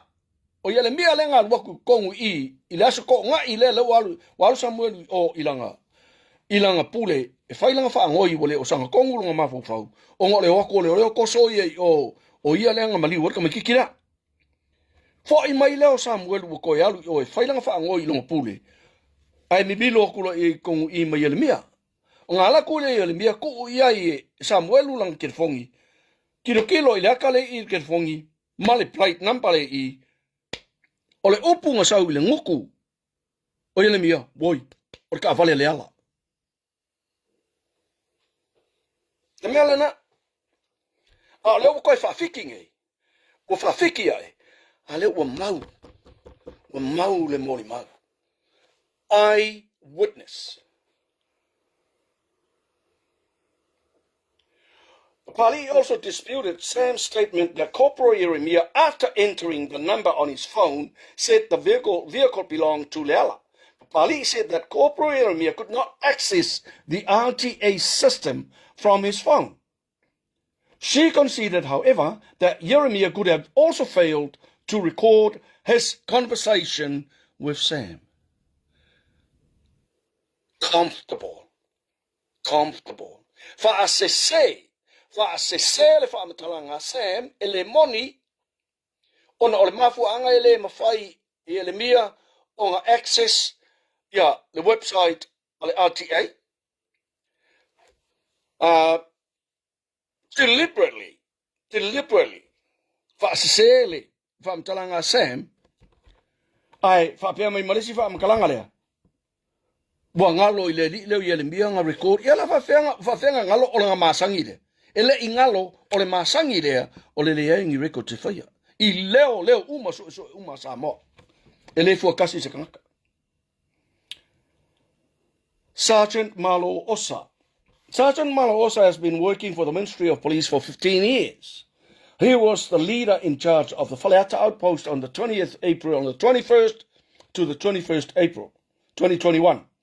He was on duty with Kulusi, aso mua olo au, sia mani solovi, and Tauala Pini Faleula and other police officers he cannot remember.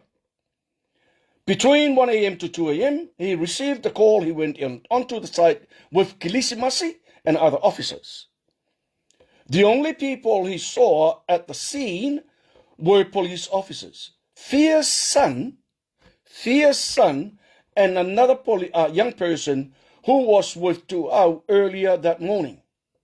The young person showed them where Tuau's body was.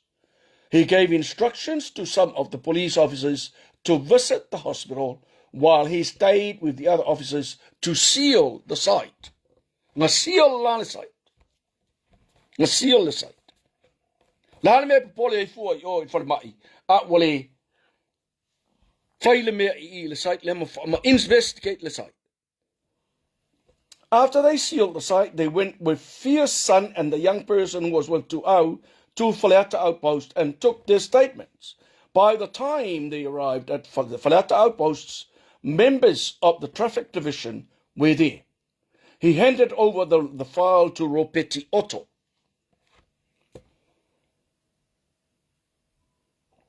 That's page 15. Koe lima ka ko page Constable Siamani Solovi.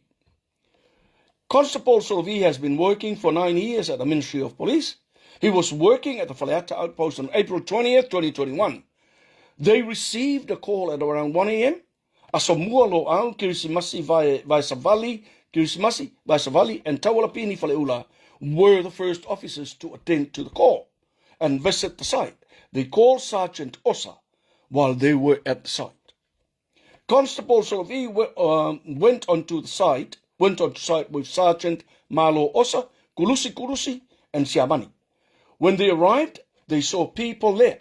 They took some of the people to the station and interviewed them. None of the people who were on the site witnessed the hit and run. They also called forensic team. The forensic team took photos of site. There was blood all over the road.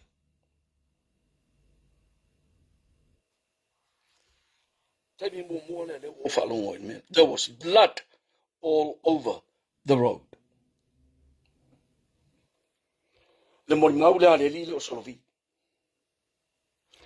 Lai fai mai le si morimaule I lunga I o. Ngare ko lua kanga kaya nga kalangoa I. Nga ole ma aver ko lua nga I o ile outpost le afalaka. Ale fai mai solovi. Iai ova ku marko lua kanga kaya nga I in te mira. Nane ole fe le morimau sa. Ole morimau le si fe minga ko lua. Po le morimau ale solovi le I o aku la ko kele kanga kale I. Fe le morimau sa. Contradictor ya morimau ye lua on the spot.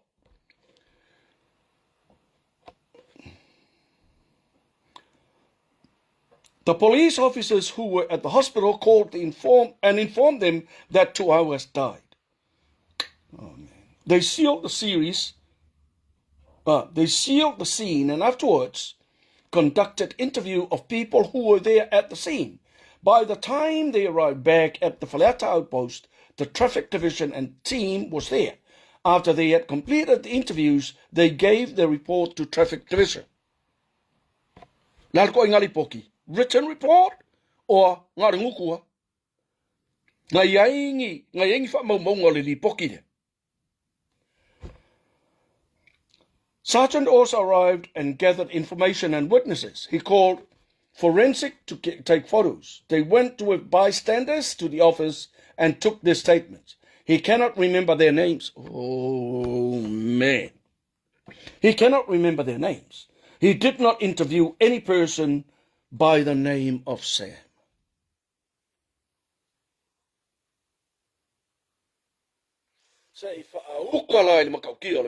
He cannot remember their names. Ona winga, nga fai al kalangoanga, ale ai mangi kusi ngai fa mau ni ngo kanga kaya.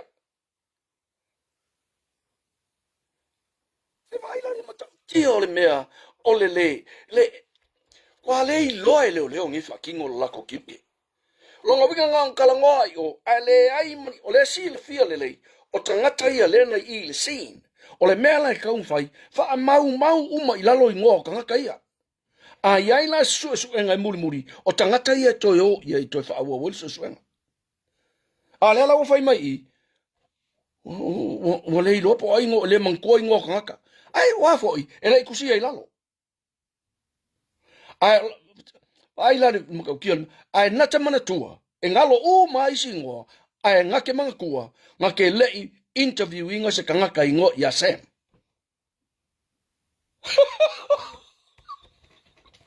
Oh, ka soli. Oh, ka. Ngal pa wala le man kua. Kele interviewing se kanga kai ngo ya Sam. Wangalo ke ngo se kanga kai ngo interview. Oh man.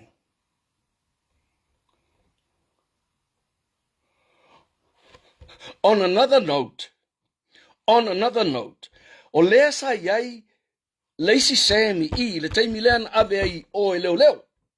Lean kau ngu mai leo. O le Sam lea, o Sam yang. O le wo tu au, o ia lea, o le tasi leo I la tou, e tama moe mai. Wale ses, ku au lea ia, wale skavali. A lea la e ngalo ili. A failanga ave nga o uma ka maiki nga I nga lu fo ila Sam yang yen o le official le a le fe mai e kele interviewing se Sam e se la sila ia ile mo le meol o le fa ko ingo le tira mai se lipi to le fo kalati te pola no Sergeant Roberti Otto He has been working for 18 years. He was working on the 21st of April 2021 at the traffic division. He received a call around 3 a.m. from Esaupoe, who was the officer in charge of Faleta. At Faleta, where is the officer in charge? By the time he arrived at Faleta, Sergeant Osa had already prepared the file and handed it over to him. He worked for 3 weeks on this file. He did not see any statements from Sam. He saw Sam for the first time when he went on Facebook. Jeremy Asua was not part of his team. Constable Jordan Sully. He was working at the traffic division with Inspector Junior Valotu, Sergeant Sue Mikaele, and Taumailelei Mapsanga. They were appointed to investigate into claims made by the people on the internet that Leala and Tolupe were the suspects. The people they interviewed said that their claims were based on rumors. The people they interviewed included members of the Fast political party. They even interviewed the securities who were in front of the Malta of Samoa building. Leale mea, o leale mea wa whaofi mai le mele. The people at the interview were the members of the Fast political party. Fast political party, ongi supporters la, po ongi fai pule lenkalangoye. Ma ka o kia so lele mea. Ele fa mau lunga lo taufi. Ai makua haki. E pei de mele ole mole pepa ila fa mole kio aka mama fa ngale lo kilo. E aki lo kilo. Ilo ia i leo ia malako fa mkala. Oka sole. Le ale me wala inga au mai fua. O wingo lo ofisile lale vai ngo fa ye ke lo winga. Yo. O lale vai fa fa. La me wa mai ai. The people that they interviewed included members of the past political party. Ai la iska ka ye.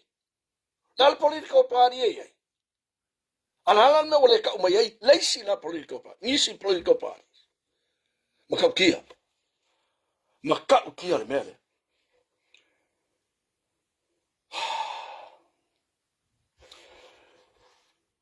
There were no eyewitnesses of the hit and run incident. All the people they interviewed denied that they saw the hit and run incident. They investigated also into a rumor circulating on social media about a vehicle that was at Salimore in front of Farmer Joe. They viewed the cameras, they took the statement of a security guard and found that there was no evidence of a vehicle at Salimore. At the conclusion of the investigation, they found that there was no evidence to support the filing of any charges against Leala. O vai tele le iai le whainga lua ngai kangaia.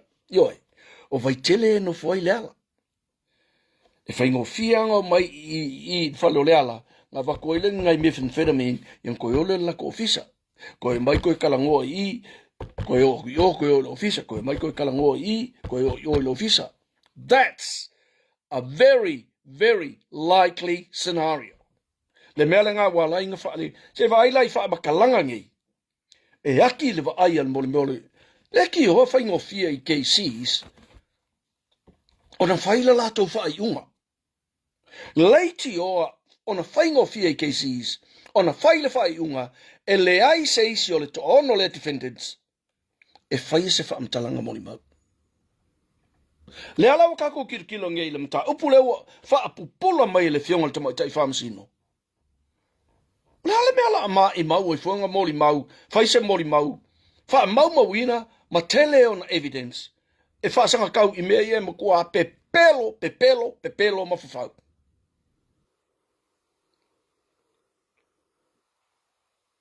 Leiti o whaile wha ai unga cases, e le moli mau, seisi o le to ono le. La lau tātou whai tau nei lau maingo mea ia, e ku kosa uma mori maua leo leo.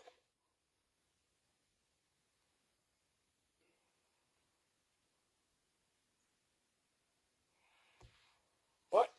Defense counsel sought a copy of the video.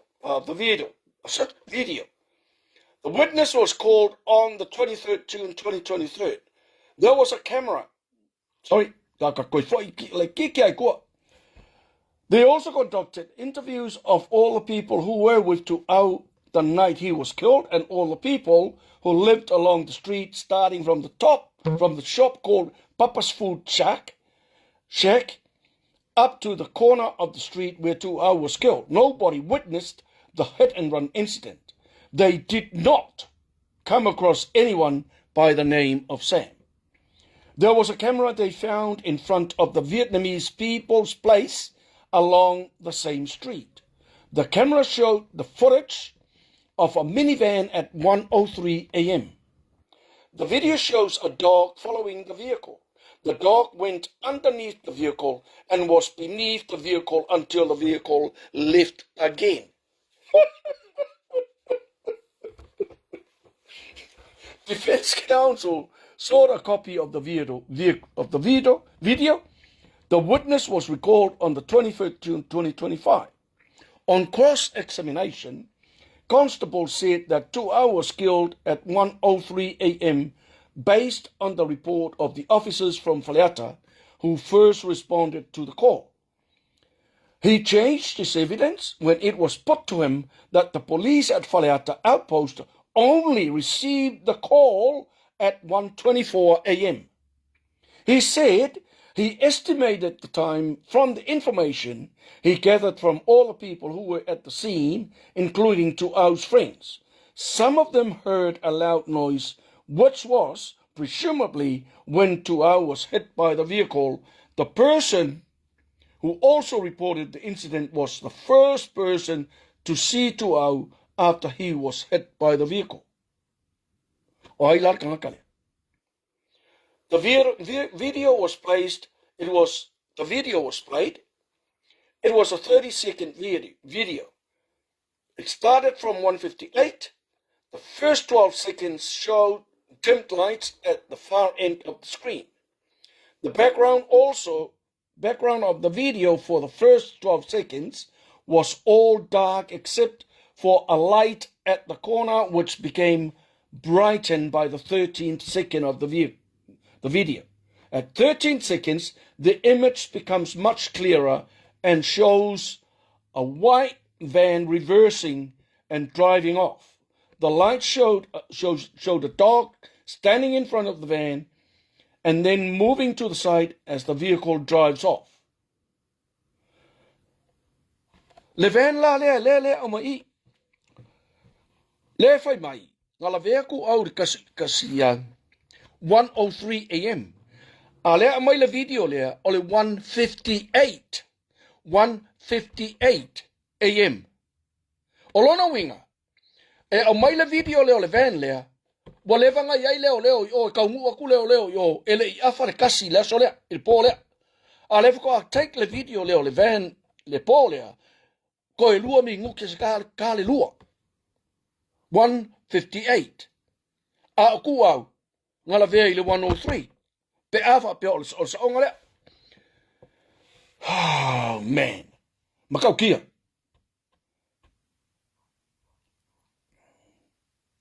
O le ala lale na. Le lava na tuli mai ia o le van le ngala vea tu au.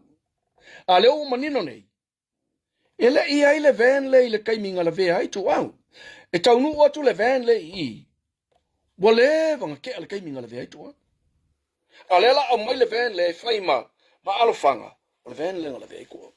Ma au mai o le mai le langa alu la le van ku le mai le fa fe ngai lo aku I le pong sa o le van po I lalo I le mai le po lo kwa mai le alu o ko fo mai ko sa wi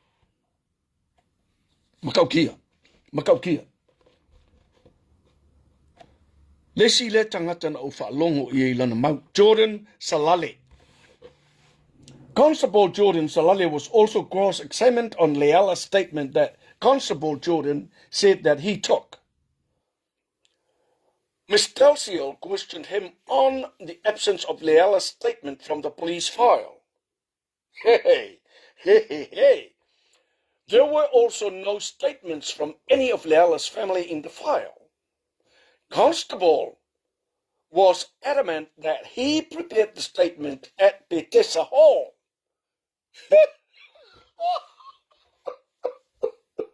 He also said that he prepared and took all the statements of all the people who were at Bethesda at the time of the interview. Whailalai o mea o pauai ngā Samoa ngā makanga luenga o leo Samoa. E iei me o pepa i e whai vai. Yoi, ngā o leo fo iai e whai interview Samoa. O pepa ia lau ke whanga e whai vai ngā uma o kuso o pepa kua e lunga pepa ia. Savali, alua kua ia e le ko iloa mai. Yoi. Te kūranga ngā le ia mori mau ia. Le peo mori mau le lilo salali. Yoi. Constable Jordan Sully. Is it Jordan Salali or Jordan Sully? Constable Jordan Sully was also cross-examined on the absence of the notes, running sheets, and job sheets in the police recording the investigation of Leala. Constable Jordan was insistent that there were running sheets and notebooks entries in the file. He insisted that he completed the file and all the statements were in the file before he was transferred from the traffic division. Leala fa malkama lole Jordan Sully. Nga iai nga notes, nga iai nga running sheet, nga ave umare fai whenga ave whaila, Jordan Sully. Ya, sa o ia o pepa ia whai vai.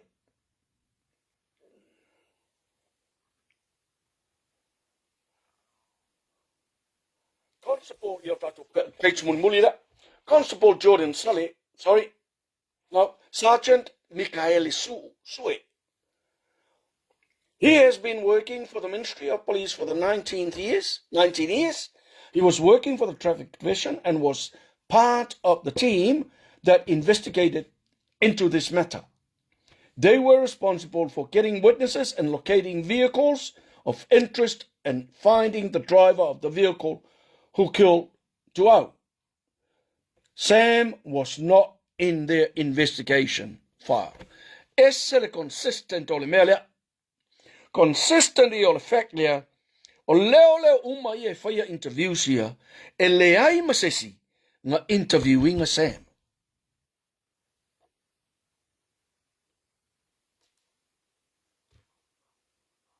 Sounds iffy to me. Corporal Jeremiah was not part of the team. He denied any knowledge of Sam seeing Corporal Jeremiah twice and giving Corporal Jeremiah his phone and surrendering his phone days later. He said Corporal Jeremiah was not part of his team and may have worked at Faleata Outpost.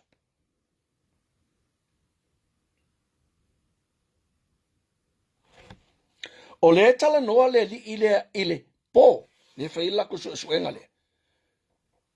A le tala noa mai Sam, i le aso to nai. Mga kua nga kupu le whaalawe i le aso tofi. Ai o i le aso whalaile maua i leo Sam ave i o le official le ko akala mai kua i le aso ko ngai. Le aso to nai la lea, nga whailo i ai ele mia, ma Sam. A le ngei lawa e ka ua mai a, e le interview Sam, e le interviews ka ngai ngai Sam. Tui loma Melvin tanu saat, whaftaile mafuta mai. O la whangata i tatou, tala noa. E se leo a tonu po woutou. Ea. La e whaawaur kako kalangoanga i le mea langa e te lelon, ia te leso nga o nga i le tatou i loutou whaafonga mai, ma le tatou whaalongolongo. O le mea le wau iloa, e kukusa uma whaamatalanga leo. Consistently the same throughout. That creates doubt. E fōlinga mai ai la, o le kauloko ngā, o le me tonu ala le tau, ole tau loto na, ole mea lea leo leo. Ole fau ngā la le mea lea.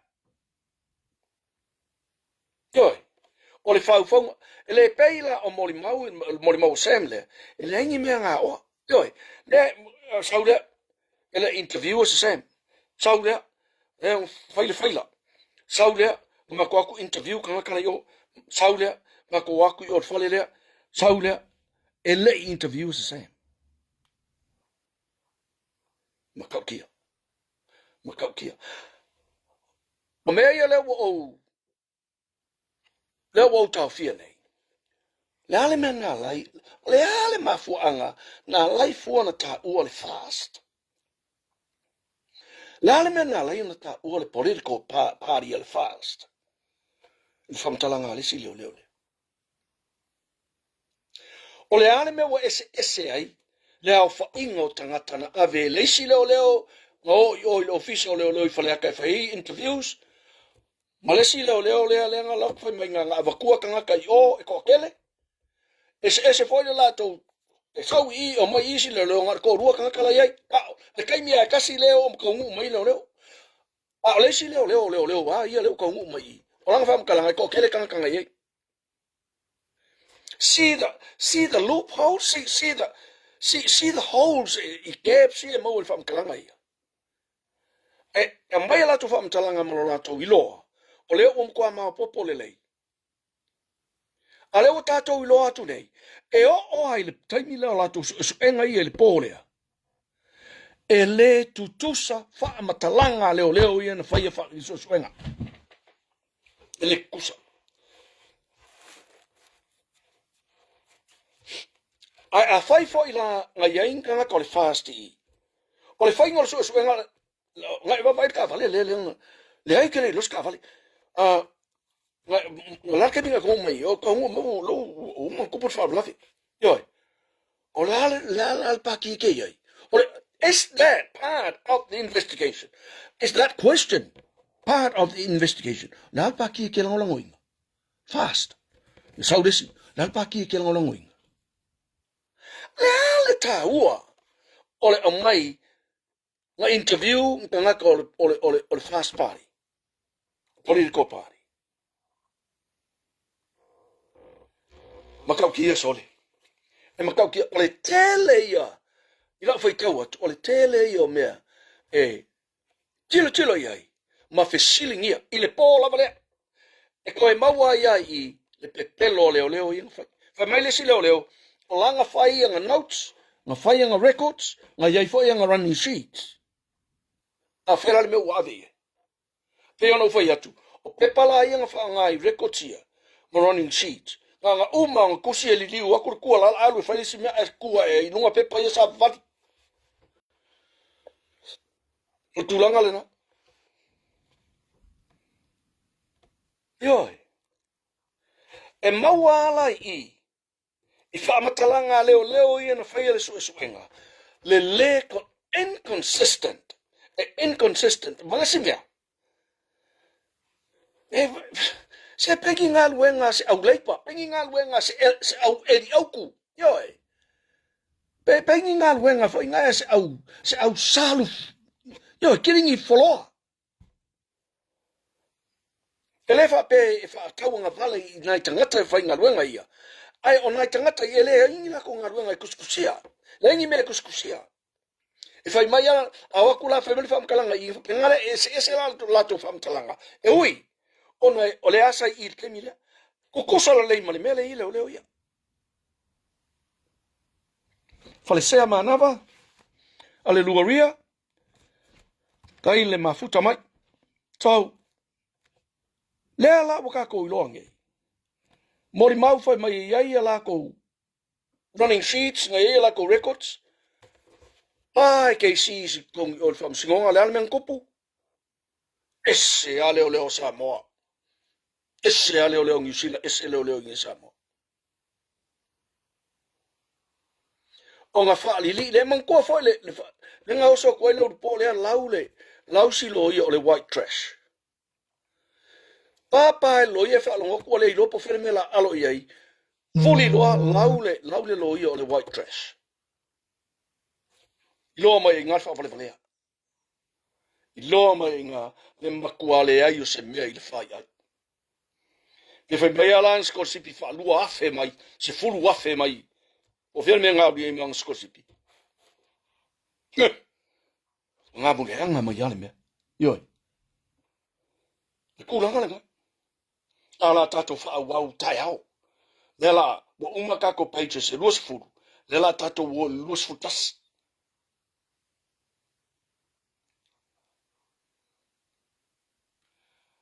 Le la kako wo luas futasi le. Le yed kamale o yele mia. Le kanga pepelo le o yele mia. Le kanga kale le nga whaakau. Le kanga kale nga whaamawai. Mai le metanga luenga leo. Ai sola I kukuila. Ai koe waku ai sa mua. Wa umang whaamawai. Ai loa koa straight away whainga luenga. Le alan mea ule pisa mai nguku o kanga kai ele pisa mai ia lio whatau malama ua kilia e whaamasinonga e le aisana nga sala a le iei I le leo lea ngā alu alu o umang whaamawai ai koe li liu mai koe lako whainga luenga I leo. Na mea ule pisa il mere. Le tūlanga la le na. Le tūlanga le na. Ai lu tato o tanu. Whaftai loutou. Lava pale ma loutou.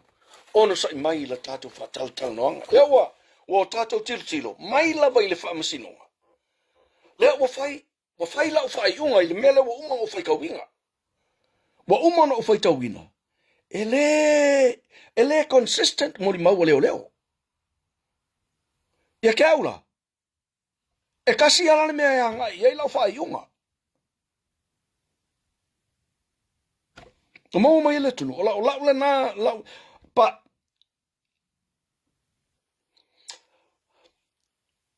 in respect of what the church sanga has done, Talasa has done, we are going to go through the whole thing. Tatou te tilo ia I ana whai unga. Iona tatou I loa ile. A o la ile taimi. E au mai ai loa le mata upula le hit and run ma le assassination plot. E koe au mai o se mata upu sua ina. Ia lewa no whale ia sa tu ia maa I lo tātou ainga. Ma lau tō whaafonga mai. Mean au mai ai mea ia la whaonga I le case leo la whai. A whapea tau te whiringalo e whangata I. Ia panga kai fo ia ka kalango ingisi mea. Ai a pia tau te mana pe whaawau pe ala tātou tala noanga I le whai unga lea. Au ngofia le manatu e whaamana malama le whai unga leo au mai leangai. It's all in English. Ai te tau fo I ona whisoa soni atu I lo tātou. I lo tātou atunu I la tātou ngangana. Tu tanga le vau sa pati tu whai ono. Lupe matsila vi la le whano. A taile mafuta mai. Amanda S. Wiley. Pafte tele le mafuta mai le tātou whaso. Amal nei tu la. Ya. Wapong sa mako. Ya le ngei here I whai sau. Ioi. Lela walu. Peona whai atu. Lewa si mai I le mkukar kako whalfasalau. So wala ku ioi. E wa ai poangi. Poangi mea ai o I kongi oi. Ya, le lopo nga sing fasfalawa. Pafo iale. Pafo iale scramble egg. Ke leise me o la me oi e kai. Pingi le scramble egg ai.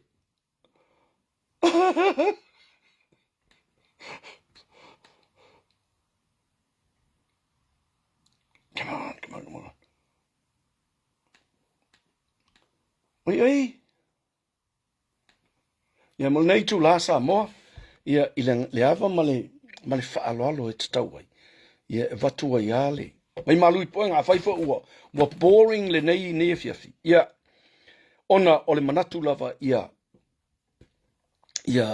malama lo tātou atunu I le whai unga le whaamsino leo amai. Ai, la tātou whaawau pia pe a whapea tau te whinangalo e whaawau pia le tātou talatala no. Pastor, tala whai se usu. Ma alo le mafuta mai. Alo mafuta mai. Pen tau anuu, Viliamu Apisala, Kalala Venus. So, o le tūlanga la lea. Lea ua iai nei le tuunga lea. Lea ua utou whaafafonga I mōli mau mai le outpost lea nei I le whaleata, I le pōlea, ia matangata le traffic. Ioi, ole traffic division a leo. Whaatasi ai la, ma le kamai ka i lenga ku ia i su enga lea o Mona Lisa, leanga au mai anga mori mau ia. Polona winga la. E au mai mori mau ka ngaka ia le sai ole au post le faleaka. Ele fe so kai. Ole upu faingo fielna, ele fe so tai.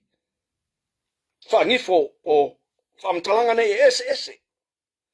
E o mai foi la le traffic division ma la tu whamtalanga.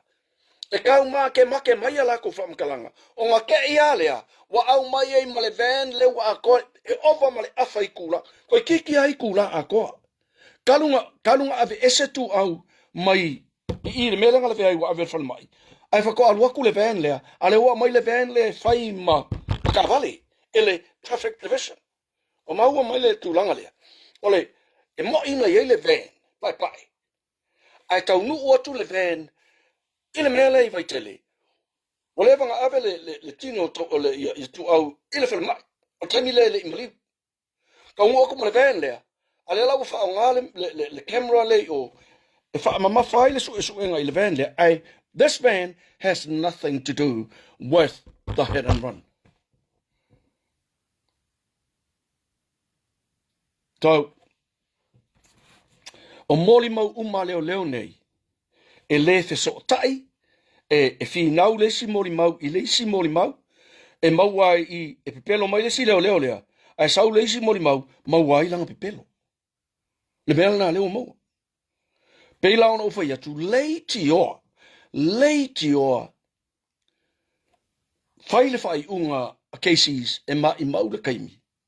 E whai ei mori mau ala tau ia to ono. E tali foi tau ai mori mau pepelo ia le wai ei. Whai ngō fie i lo ia. On kape. Ia ele kau make whai la sesi, i le fionga le tamai tai whamasino malana whai unga le wa amai. La tātou whaawau a tai au, ai. Whamari atu le tātou atunu upe a whai fo i ua. Wa whai si le fire up o le tātou. Ai, se tātou talanoa e le leilo tātou malamalama. Leilo tātou malamalama. I mea tātou te talanoa. Ia lea lai whai mai. O ma le interviews ng whai e leise Sam. A o lea, lo fisili la. A whai langa interviews i le pōle e leise Sam. A o lea la le mea nga ave ai Sam e leo o e whai langa interview. Mana tō maina la vea tō au le pōle so tofi. Ai maua leo Sam i lea so whala i langa plasika. Ave ai o le ofisa leo i whai e sue. A o lea whai mai leo ia. E le ai maseso mākou ngā interviewers ka ngaka ingo ia Sam. Ngā whaafewhea la o ngā maua Sam le. E le ia se leo umangewa interview wa sauwa pe mai. O au lea ngā o maua Sam lea ngā lai ngā waku Sam i o le ofisa leo interview wai. O le fo i mai ngā Sam i langa kaofia i leo i le asu whaleile ma le pōla asu whaleile a koa. Wa umana whaila na whaamtalanga i o le ofisa du tonu o leo o ngā sau ai le sau i le whale insingia le ngā whainga luenga ai ai whikaui i loma i elimia. A le whai mai leo i mau ke le interview ngā skanga kai ngoi a Sam. A o ai o whaela ma salapongi leo mai senga. Salapongi leo mai senga le ngā oku kau aki a Sam. Whai lola ko kakola arrest la le li deo kangakala le. Yoi. Makau kia sol le mea. E makau kia. Oh.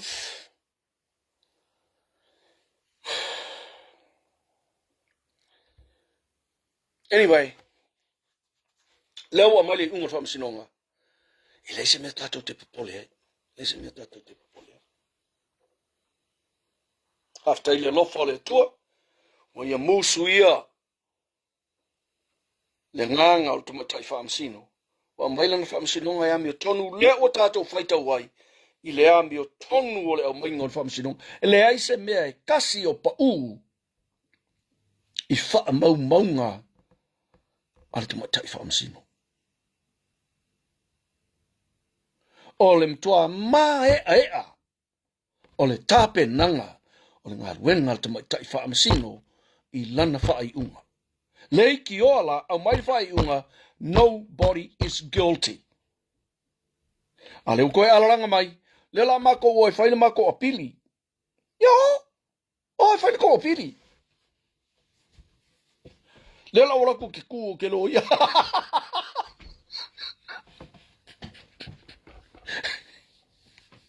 Le ora ke ku ke lo ia. Le la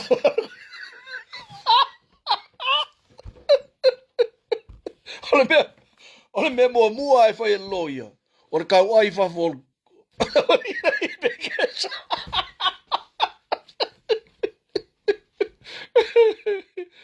Ai, tā moa. O tato proklame na mole nei po, mole nei fiafi. Fa malulu atu pe a whai ua ini upu o le tau te mali. A whai ua pao papas whamtalanga ia, toi whawhoi mat. Ai, manu te leina lo tato watunu ui le nei fiafi, manu te leina o e Samoa, ma I mato hoi I le mato tau mawhai atu. Ai, whasoi fuaina, to whasoi fua.